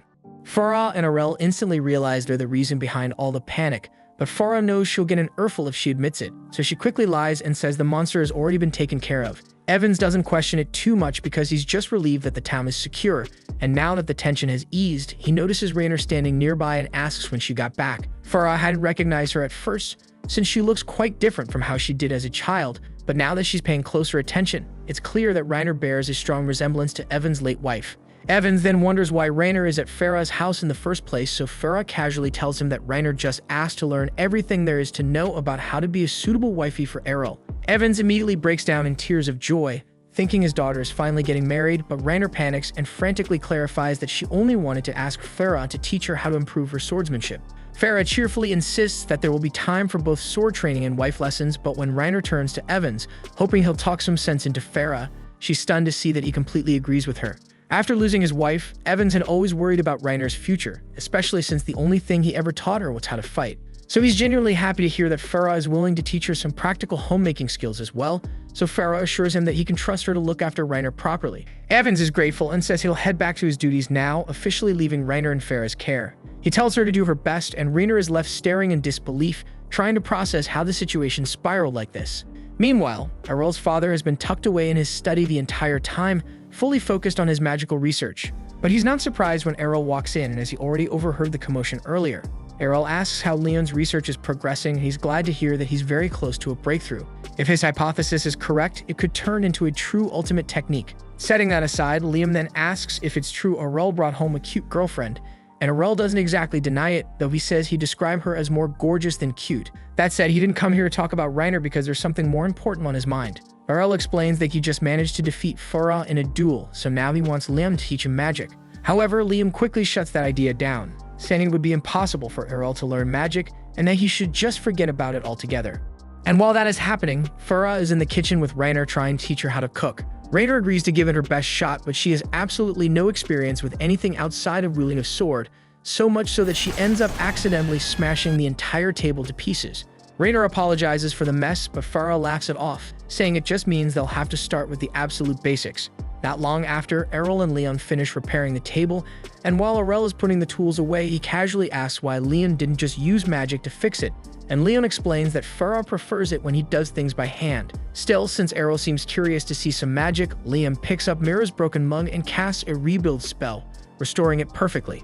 Then while they're putting away the rest of the supplies, Leon tells Arel not to get his hopes up too much about magic. He's already proven that someone born without a class can learn to use a sword, but magic is a different story. It requires a large mana pool, and that's not something you can train your way into. Arel admits that learning magic without a large mana reserve would be impossible. However, he asks if he'd be able to use magic at all, assuming he had some mana in his body. Leon replies that technically, Arel might be able to learn a few spells even without a mage class, so long as he does have mana. But he also doubts that's the case, since if Arel really had magic in his body, he probably would have accidentally triggered a spell at some point already. However, Arel insists that he does have mana. Back at the guild, while he was training with Reiner, he had been burning through large amounts of the guild's holy water. So Lilia went into storage and brought out a stash of old mystery potions for him to use instead. Reiner warned him not to drink them, since they could be toxic, but Arel figured drinking poison might unlock a poison-resistant skill, so he went ahead and did it anyway. In the end, the potions didn't poison him, but Arel is convinced they restored something within his body, not divine protection, but something else, and he believes it was mana. If that's really true, then Liam thinks Arel might actually have a shot at learning magic. He asks Arel if he can still feel that mana in his body, and after Arel confirms he can, Leon tells him to try moving it around and focusing it into a single point. Arel gives it his all, and at first nothing seems to happen. But after a few moments, a faint blue glow begins to shimmer in his hand. His father lights up with excitement. The glow may be dim, but it's undeniable proof that Arel possesses mana, even if it's only a small trace. However, the moment doesn't last long because Arel starts feeling dizzy as even generating that small light drained every bit of mana he had. Leon tells him that before he can even think about casting actual spells, he's going to need to work on expanding his mana pool. Fortunately, if there's one thing Arel excels at, it's hard work, and Leon believes he can make it happen in no time.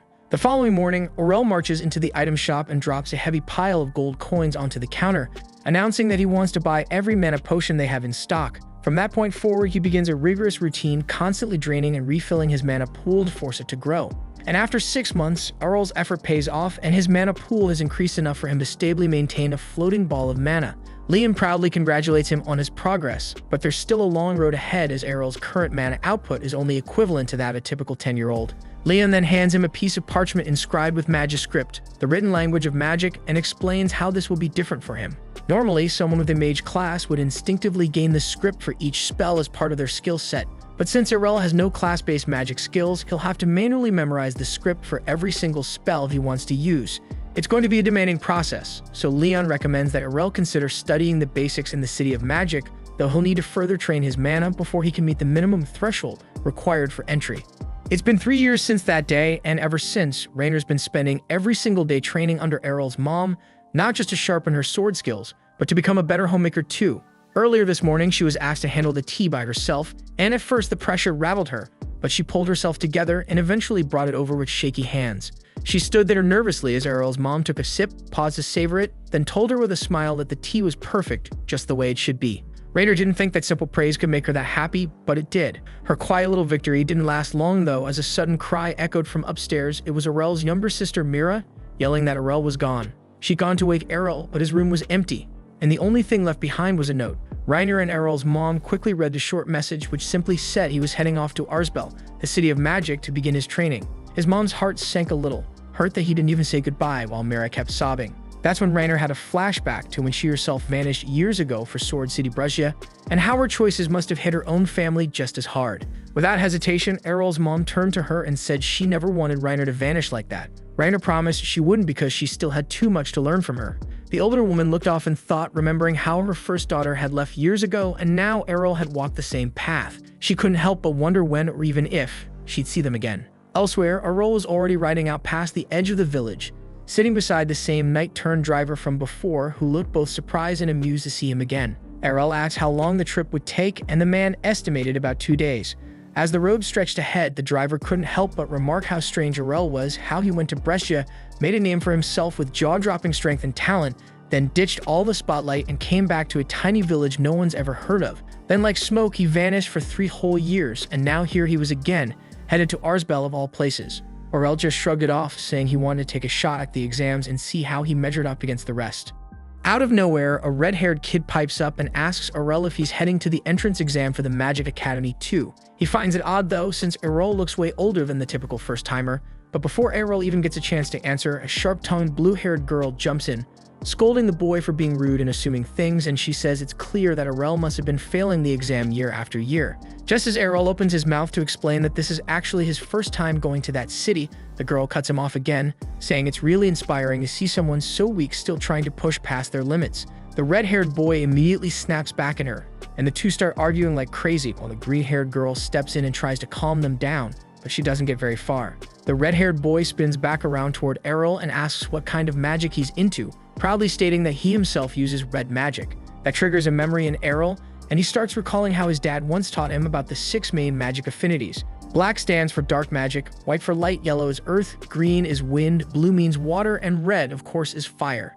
But back then, Arel never showed a natural tie to any of them, so his father figured the best move was to train him in every kind of magic they could get their hands on. Snapping back to the present, Arel tells the boy that he doesn't really know what kind of magic suits him, since he doesn't have a class at all. That stuns the boy, but the blue-haired girl scoffs and calls the boy a joke, and says that Arel is messing with him, because there's no way a classless nobody would ever be allowed to sit for the Academy's entrance exams. The redhead gets fuming and starts yelling for him to stop joking around, but Arel stays calm and pulls out his class card, holding it up for them all to see, and sure enough, it shows that he's completely classless. The kids all freeze in disbelief, blurting out that there's no way someone like him could ever pass the test. But before Arel can reply, a deep, earth-shaking roar erupts from the nearby forest, strong enough to make the trees around them tremble. Arel instantly recognizes the sound and warns them. It's the roar of a troll king waking from its slumber. The The red-haired boy starts freaking out, shouting that they need to run for it because that thing's unbelievably strong, while the blue-haired girl shouts at the driver to get them out of there fast. The driver spins around in pure panic, saying that the roar scared his horses so badly that they passed out. The blue-haired girl quickly realizes they're stuck with no way to flee, so she steels herself and starts laying out a battle plan. She tells the redhead and the green-haired girl that at the end of the day, a troll is still just a troll, and if they work together, they should be able to take down the slow brute. But that confidence quickly crumbles when the actual Troll King lumbers out of the woods, wielding a massive club that looks like it could flatten a house. Red tries to rally the group, insisting they hold it together and focus, but before anyone can move, the giant troll is suddenly sent flying through the air, slammed by an even more monstrous club from behind. Then, a second troll, even bigger and nastier, steps out from the woods. The girls collapse, shaking and clinging to each other in fear, instantly realizing that their magic doesn't stand a chance. But the red-haired boy forces himself to stay cool because he can't show fear with the chicks watching. So he jumps out of the cab, takes a deep breath to steady himself, and raises his wand. And with every ounce of mana he's got, he hurls a fireball straight at the troll's face.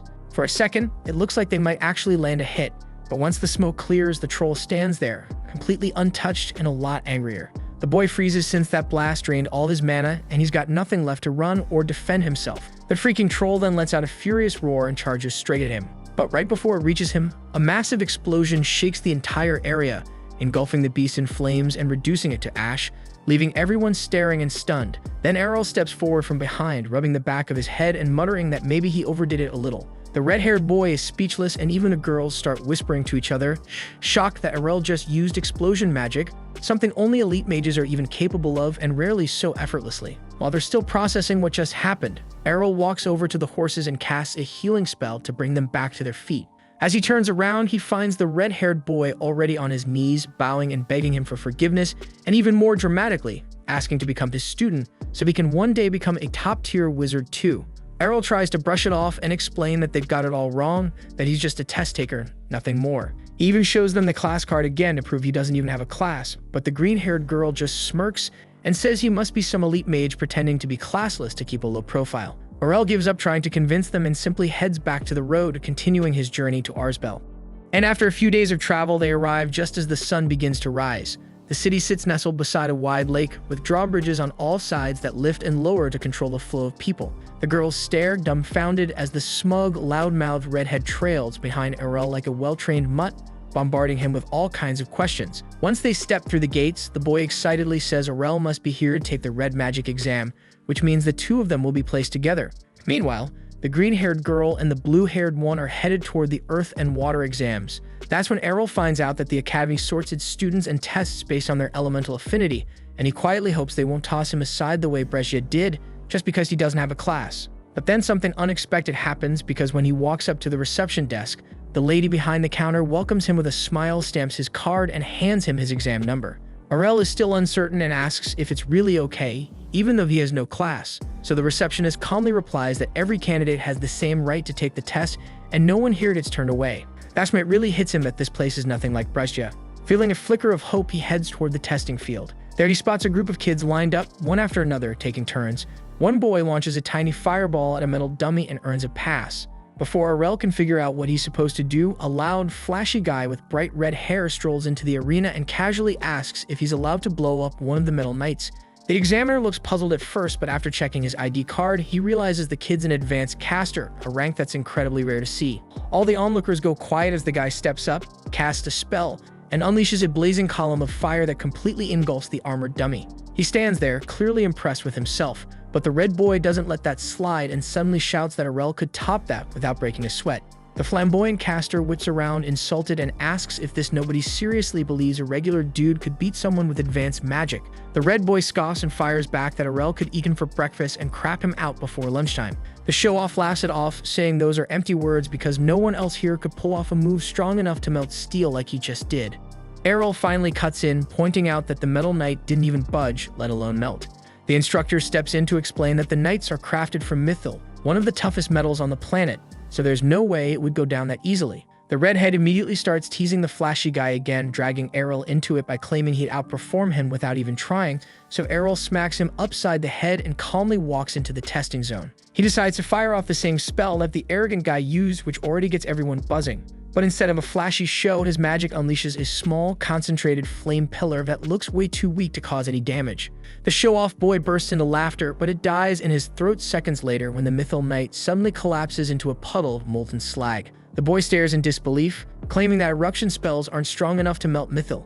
But Arel casually explains that what he used was a custom version of that magic, where he focused all the heat into a tight column, generating a temperature far hotter than any standard eruption spell could reach. With that, he calmly walks off and heads straight to the blue magic zone, where the blue-haired girl lands her attack and clears the test. She's caught off guard seeing Arel show up, but before she can say anything, he steps up and fires off an Ice Edge spell that shatters the Metal Knight, then leaves again without a word, moving on to the green magic trial, leaving both the instructor and the students rattled. But just outside that arena, he spots the green-haired girl nervously waiting.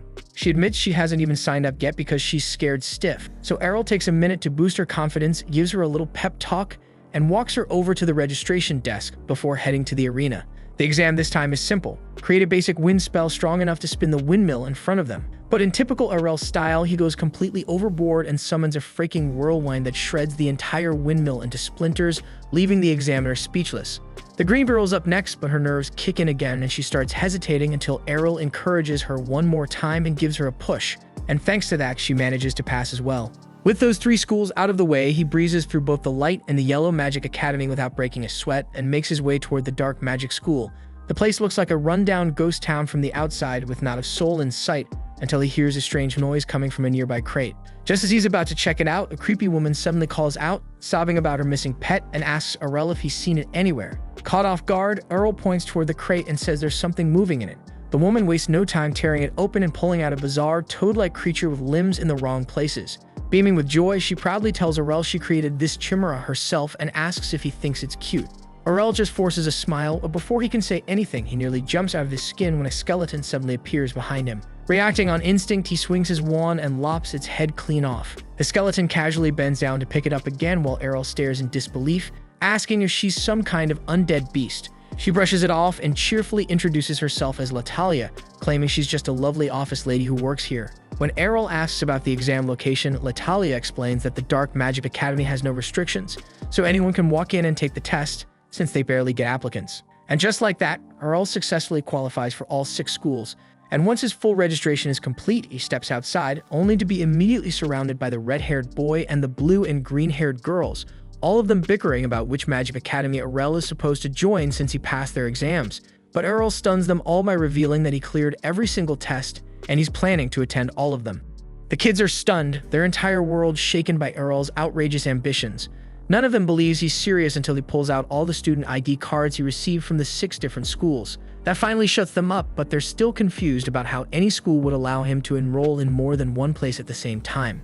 Arel figures it's because each school keeps its student records confidential, so none of them realize he's enrolled elsewhere. Still, even with that loophole, Arel's got a big problem because his class schedules completely overlap. Fortunately, attendance only counts for 20% of the total grade, so as long as he crushes the exams, he should be fine. Colette points out that it won't be that easy, since the textbooks don't cover all the up-to-date material taught in class. Arel agrees and asks if the kids would be willing to share their notes with him. Since everyone's on board, that narrows it down to just 3 classes Arel needs to attend himself. On top of that, the Black Institute doesn't follow a fixed schedule, which means Arel only has to manage the white and yellow schools of magic. As soon as they hear that, the 2 girls slip away for a private conversation, while Kato turns to Arel and asks him to take the first class at the red school together. The girls already think trying to keep up with 2 prestigious schools at once is borderline insane, but Arel is just way too calm about all of it. After everyone finishes talking, Kato calls out to the group and says it's time for their first class. When they reach the Red Institute's lecture hall, Arel and Kato make their way toward the back to grab seats. But before they can sit down, that mage kid from the entrance exam calls them out. His name is Royce, and the moment he sees Arel, he points him out, saying there's no way what Arel pulled off during the test was legit. According to Royce, no inferior spellcaster should be able to outperform a high-level mage like himself. Arel stares at him, clearly confused, and casually says that he's not a spellcaster. That throws Royce for a loop, and he immediately assumes Arel must be an advanced class mage instead, since that would explain the high-level magic, but Arel says that he's not a mage either. Royce is left standing there trying to process it all before jumping to the next wild assumption. Arel must be some kind of ultra-high-rank archmage, but Arel denies that too. Now Royce is convinced Arel's just screwing with him. So when the teacher finally walks in to start class, Royce immediately speaks up and asks the instructor to confirm what class Arel actually belongs to. The teacher checks the class roster, and after finding Arel's name, he informs Royce that Arel is listed as classless, and Arel confirms it without hesitation. Royce is left stunned, completely speechless at the idea that the guy who outperformed him during the exam doesn't even have a class, but Kato just shrugs and tells him he'll eventually get used to Arel doing things that make no sense. Class is about to start, so the teacher tells everyone to find their seats and crack open their textbooks, because today's lesson is all about the finer points of Magiscript. Kato struggles to keep up with the complex runes the teacher is scribbling on the board, but Arel is cruising through it since he already learned all this stuff from his dad, so it's a breeze. Still, he's confused why there's even a lecture on this in the first place, because he thought anyone with a magic class got all this info automatically uploaded into their brain the moment they awakened. Almost like he read Arel's mind, the teacher addresses the class and explains that while it's true most students can cast spells effortlessly thanks to their class skills, understanding the raw Magiscript behind the spell is still essential. Mastering it allows you to fine-tune the spell's output and even modify its effects entirely if you're skilled enough, and that instantly clicks for Arel. It's just like what he did during the entrance exam, and he didn't know it was considered advanced though, since his dad used to do it casually, like it was nothing. After wrapping up the first lecture, Arel spends the rest of the day hopping between the other institutes to check out their classes, but honestly, most of them don't really teach him anything new. The only thing that catches his interest is the lesson at the Green Institute, and it's about flight magic. Arel perks up immediately, since that's one thing he's never actually tried before. Colette is completely baffled because she can't believe a guy who casually bends advanced level spells doesn't even know how to fly, but Arel tells her it's a long story. Turns out he asked his dad to teach him several times, but Leon flat out refused. The guy has an intense fear of heights and wouldn't touch any kind of flying spell even if his life depended on it. And when the lesson starts, the instructor tells everyone to spread out and picture themselves being carried upward by a rising gust of wind. With that visualization, and assuming they already have a flight skill that handles most of the spell work, taking off should be fairly simple. But for Arel, who has no such skill and has to do everything manually, the instructor's guidance isn't much help. He glances over at Colette, who doesn't seem to have any trouble following the instructions and lifting herself off the ground. But staying balanced mid-air takes practice, and sure enough, she loses control and drops back down, but she's confident she'll get it down soon enough. Meanwhile, Arel still needs to figure out how to get airborne at all. Everyone else is visualizing an updraft, so he wonders if he could mimic that effect by conjuring a small tornado beneath his feet. He decides to test it out, but the next second, he's shot hundreds of meters straight into the sky, and then slams hard back into the ground. Colette rushes over in a panic to check on him, but Arel says he's okay, that next time he's definitely going to need to tone down the tornado's output. Right then, one of the other students flies over to show off his skills. Arel and Colette are both impressed by how smooth and controlled his flight is. The student starts bragging that he's been working on his flight skill ever since awakening as a spellcaster, and he's never lost a single race. Arel is curious and asks what kind of race he's talking about, so Colette explains it's a competition where contestants fly through a course, and whoever finishes first wins. Arel thinks that sounds like a blast and immediately says he wants to enter the next one, but the student tells him he can't join unless he actually knows how to fly.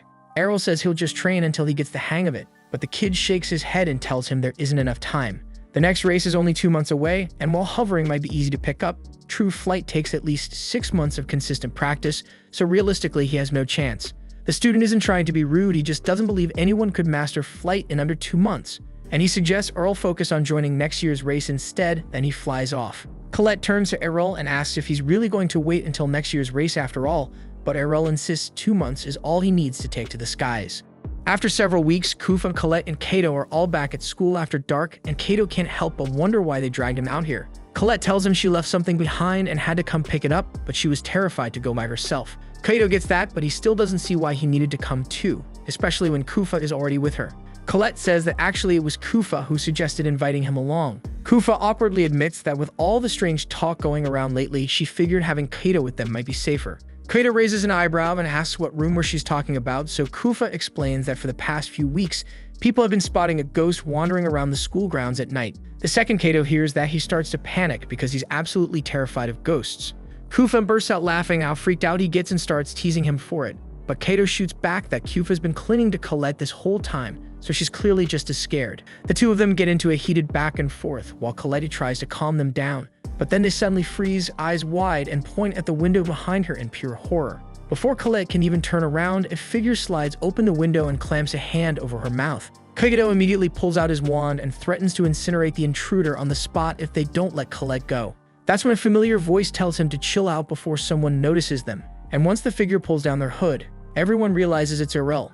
They demand to know what he's doing here so late at night, and Arel casually explains that he's been sneaking into the school every night for weeks to practice flight magic for the upcoming race. They're all blown away by how committed he is, but Kikyo asks if he's really okay pushing himself like that since training every night has to be draining.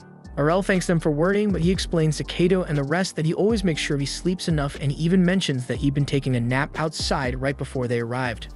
The kids almost can't process what they're hearing, so they ask if he seriously means he was casting flight magic while asleep, and Arel calmly tells them that's exactly what he was doing.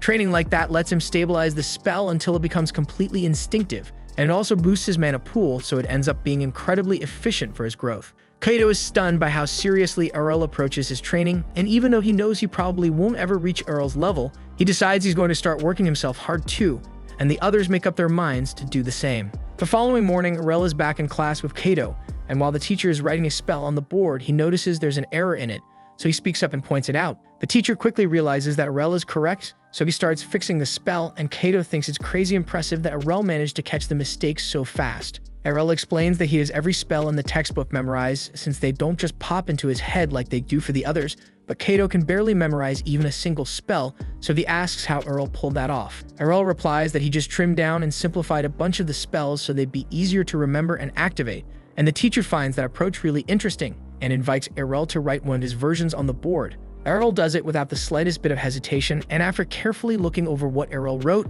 the teacher confirms that the simplified spell will function just fine. However, he also notices that Arel removed every safety measure built into the spell, so if anything goes wrong, there's a real chance it could explode. Arel knows about that risk, but he figures he can endure an explosion or two, so he didn't see any reason to waste time putting safeguards back in. As reckless as that sounds, the teacher can see that Arel has a rock-solid understanding of Magiscript mechanics, so he asks him if he'd be interested in taking the promotion exam to advance to the 2nd grade. Arel likes the sound of that, so he agrees to take the exam, but then Royce raises his hand and says he wants to join in as well, and since the teacher has no reason to refuse, they all head to the testing grounds together. The rules of the exam are straightforward, and along this track, a monster is going to be released, and Arel and Royce will have to bring it down before it gets too close to them if they want to pass. It sounds simple enough, so Royce volunteers to go first and jumps down into the track. A Minotaur is then let loose onto the course, and it immediately starts charging straight at Royce, so he fires off an eruption spell at the Minotaur, but he completely whiffs the shot. Arel can't help being impressed because he can clearly feel that the power of Royce's spell has jumped way up since the entrance exam, and the teacher agrees, saying it's the payoff for all the effort Royce has been putting in, but he also reminds him that no matter how strong your magic is, it doesn't mean anything if you can't actually hit your target.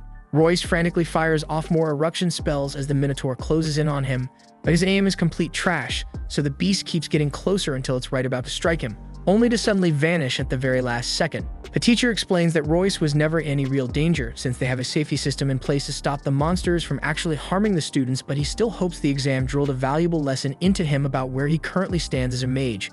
As much as Royce hates to admit it, he can't deny that he's still too weak to clear the test, but the teacher tells him not to feel too bad about it because most students don't pass this exam until they've had 2 full years of training.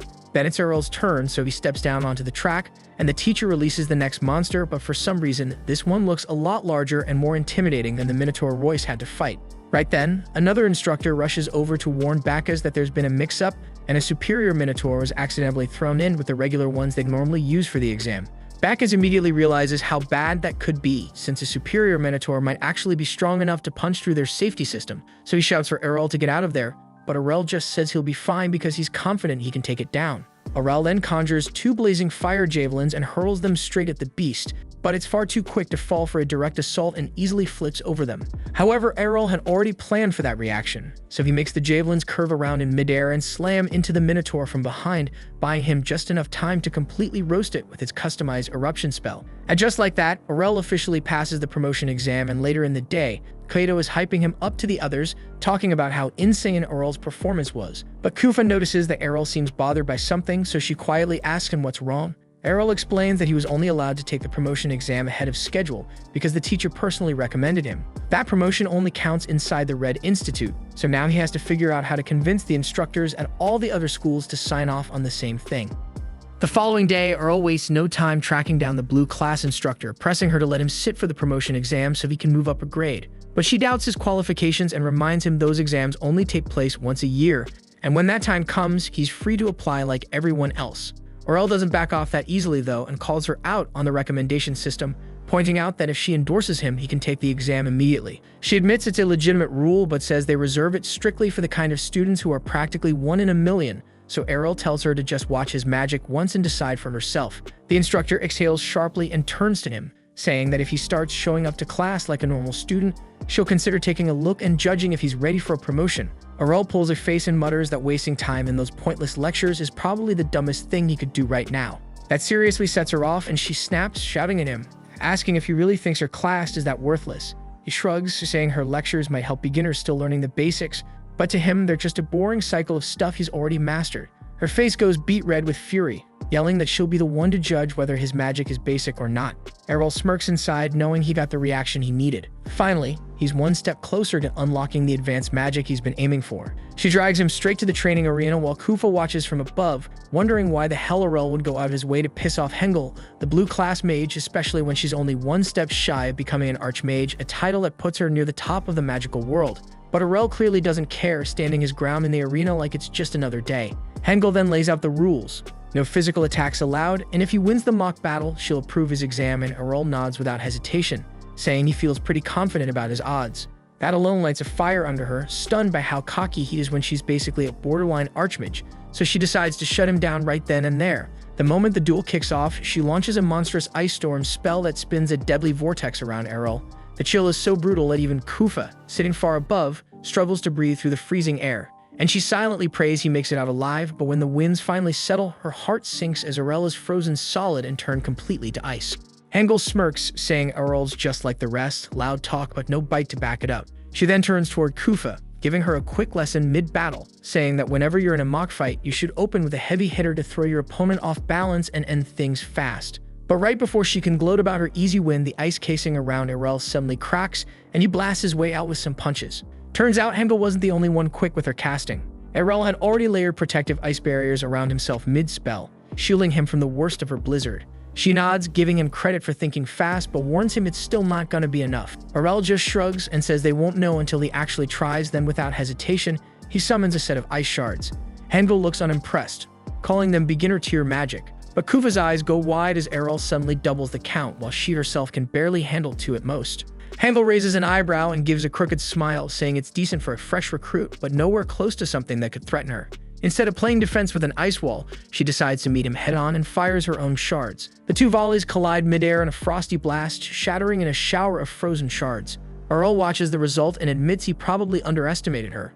But of course, an instructor wouldn't go down that easy. Hengel suddenly remembers that Arel's the guy who topped the entrance exam, and she instantly figures out ice shards must be his signature move. But she also points out that it won't be enough against her because it's her specialty too. But Arel doesn't flinch, saying again that it's worth testing out anyway. This time, he unleashes an even bigger volley, twice as many as before. Hengel laughs and mirrors the move, matching his count, boasting that she could pump out hundreds if she felt like it. Kufa is stunned by what she's watching because these 2 aren't just exchanging spells, they're going blow for blow like elite mages.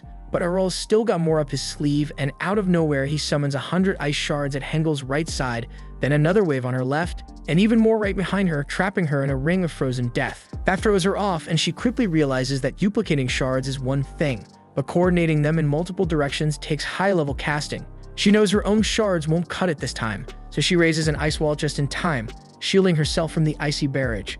But something doesn't add up as Arel's shards are still hitting just as hard, even though multiplying them should have seriously drained their power.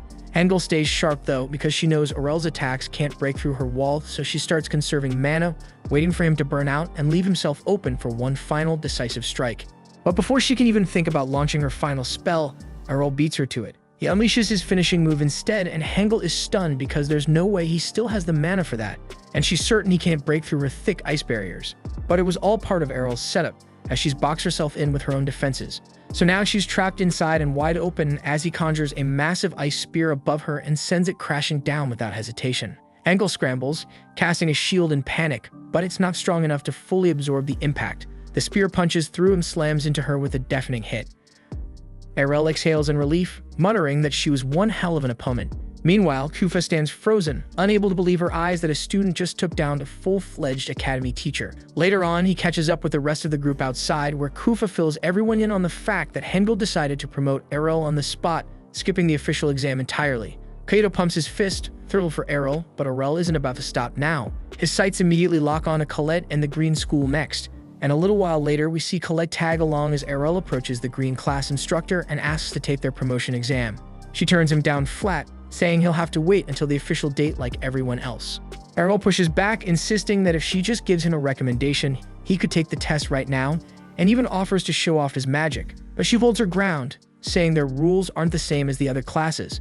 At the green school, no one skips the line and exams follow the schedule, no exceptions. Arel grumbles, asking if there's any way to get around that, and the teacher, clearly fed up, says only the headmaster can make that kind of call. Arel immediately starts plotting how to reach the headmaster, but the teacher cuts him off, warning that bothering the headmaster for no good reason could get him expelled. That shuts him up quick, until Colette quietly steps in with another option. She reminds him the Academy's annual flight race is right around the corner, and every year the winner gets a personal meeting and award from the headmaster himself. Arel lights up at the idea, thinking it's the perfect plan. Not only can he beat the headmaster, but he can prove himself in the process. The green teacher chuckles, telling him not to get ahead of himself because there will be more than 300 people racing, and winning won't be easy.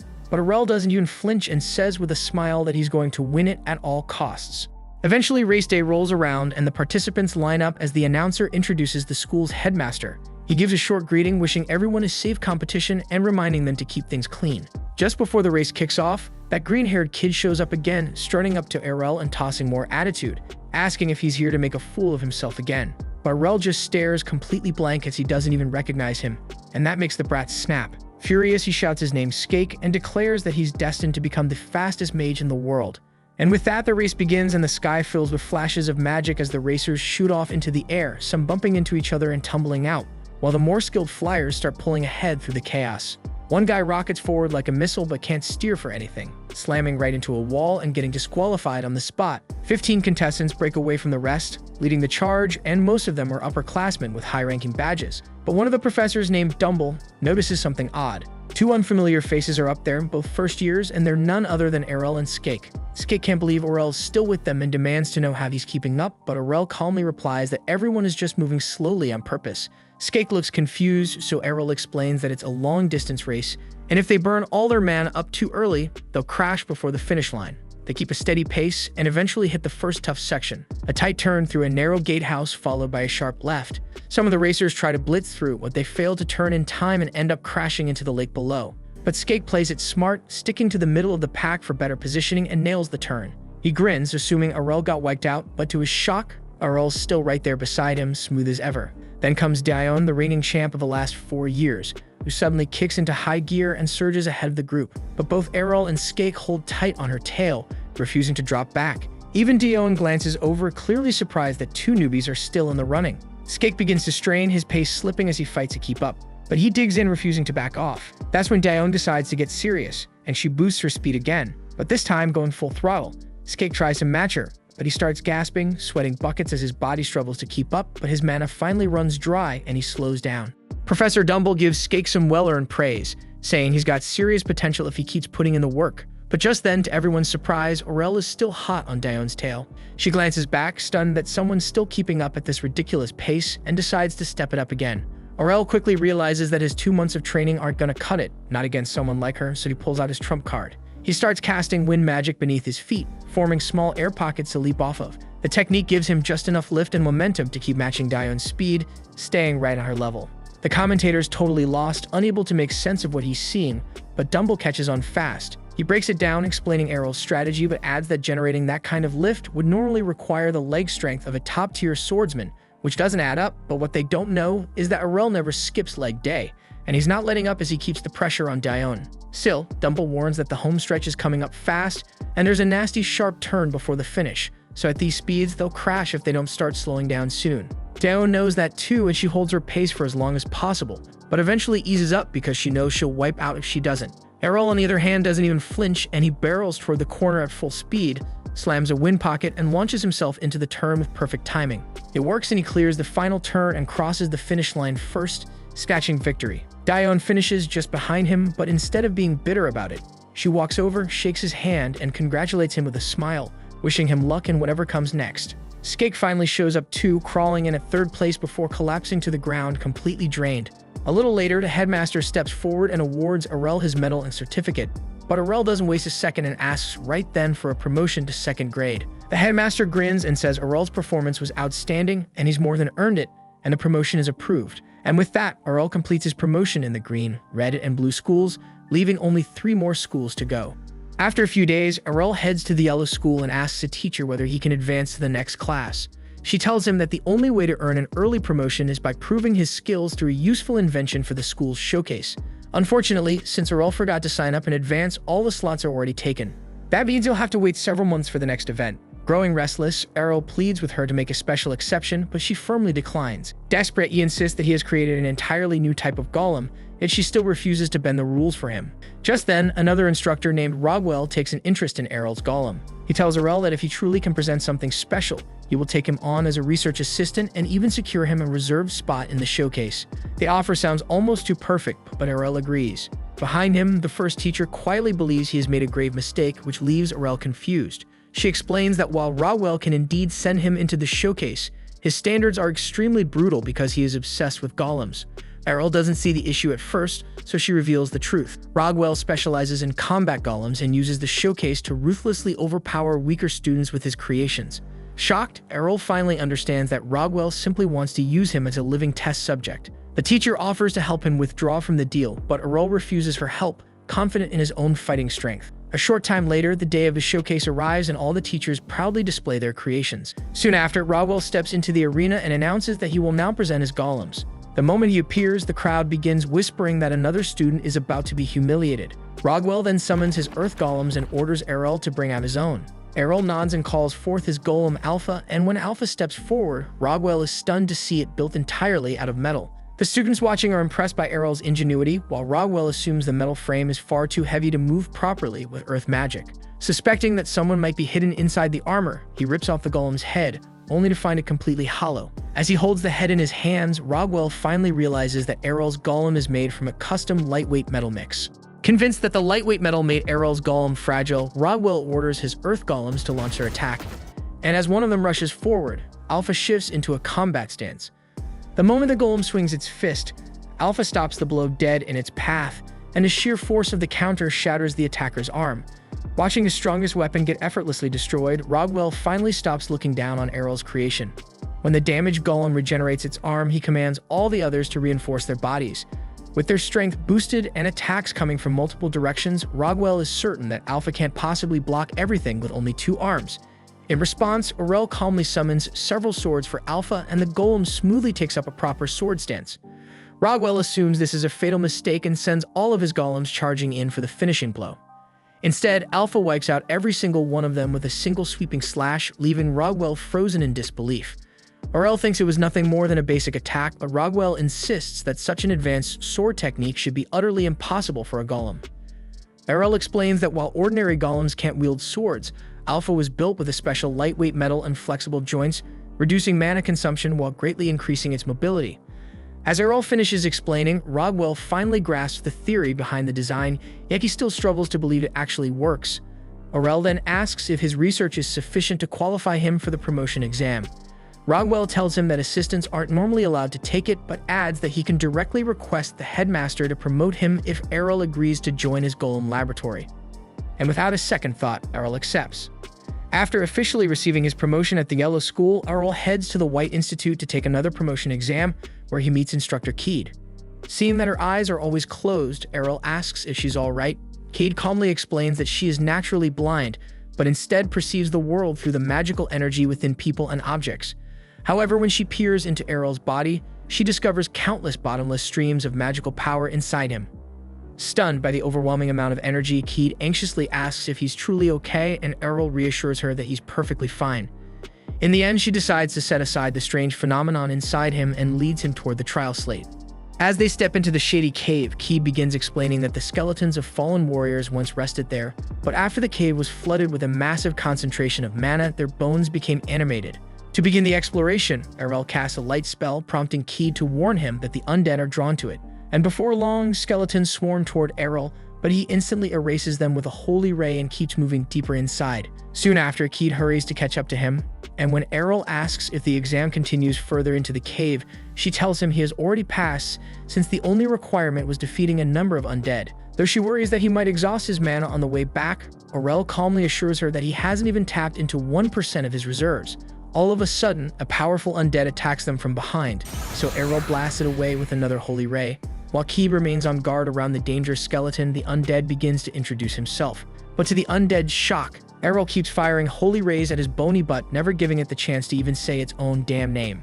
And as the struggling undead attempts to recover its ship breath, Arel unleashes a far stronger Holy Cross spell, reducing it entirely to ash. Sensing the overwhelming power of the attack, Heat explains that Arel just destroyed an undead wight, a high-rank undead variant. She is also stunned that he can use Holy Cross at all, since it is a technique reserved only for advanced exorcists. Arel, however, simply remarks that it feels only slightly stronger than Holy Light, leaving her completely at a loss for words. Sometime later, Arel makes his way to the Black School, and while he is quietly reading through some books, Latalia suddenly sneaks up behind him, and he reflexively knocks her head clean off. As she scrambles to retrieve it, Arel sighs in disappointment over the fact that the Black School doesn't offer any promotion exams. Licia explains that they used to hold them in the past, but everything changed after their entire ranking system collapsed. As she grumbles about the school's low enrollment, Arel notices just how empty the building feels. He then asks what lies behind the back door of the reading room, since the room beyond it appears completely vacant. Latalia tells him that it's actually a private testing chamber where members can experiment with black magic, because unlike the other schools where students can train outdoors, black magic has to be tested in isolation, since it's known to shave years off people's lifespans. With an empty room now at his disposal, Arel decides to use it as a demolition arena to experiment with advanced spells, and later on he opens a random book inside the chamber, but quickly realizes it doesn't look familiar at all. As Arel opens the book, it suddenly erupts with a blinding glow that floods his vision. And when the light finally fades, the pages inside are left completely blank. Arel realizes that the book's magical energy has leaked into the air, and sensing an evil presence within that aura, he begins searching for it. Moments later, he spots a man floating in midair who thanks him for setting him free. When Arel asks if he's a demon, the man confirms it without hesitation. The demon explains that Arel is the first person in years to touch the book that had been sealing him, and as a token of gratitude, he offers to grant Arel a reward. Arel dismisses the offer, showing no interest, which makes the demon smirk darkly. He tells Arel that he needs a living sacrifice to return to the demon realm, then suddenly lunges at him.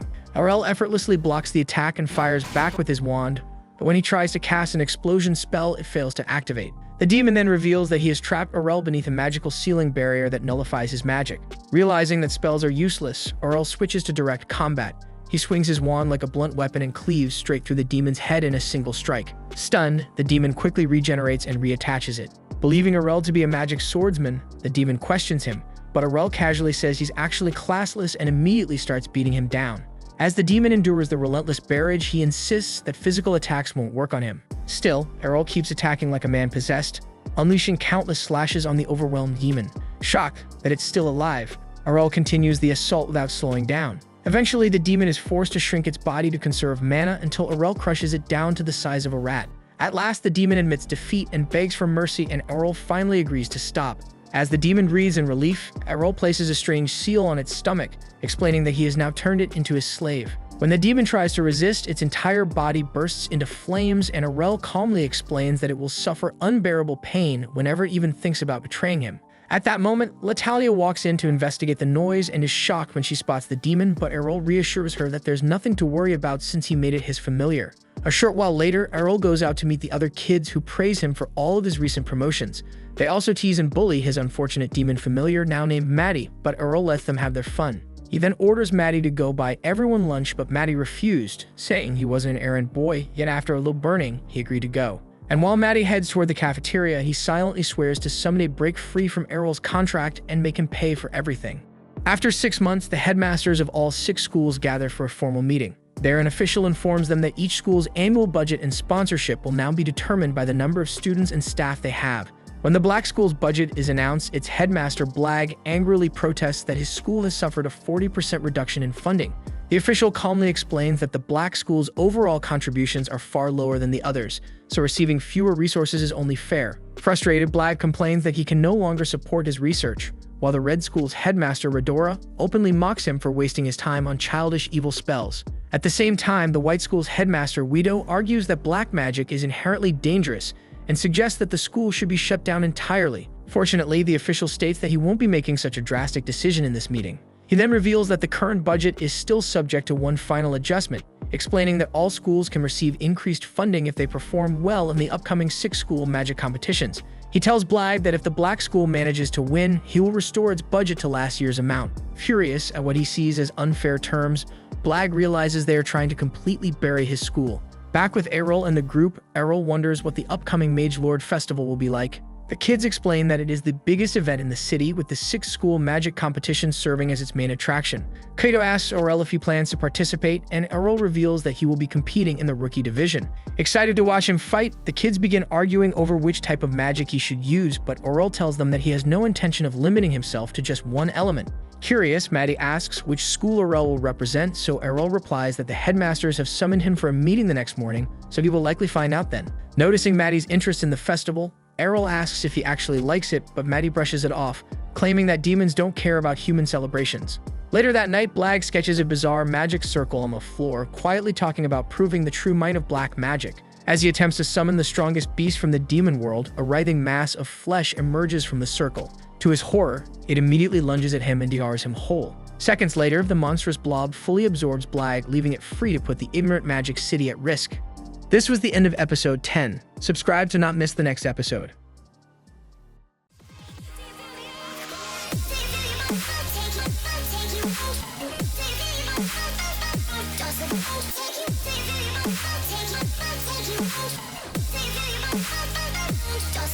Take you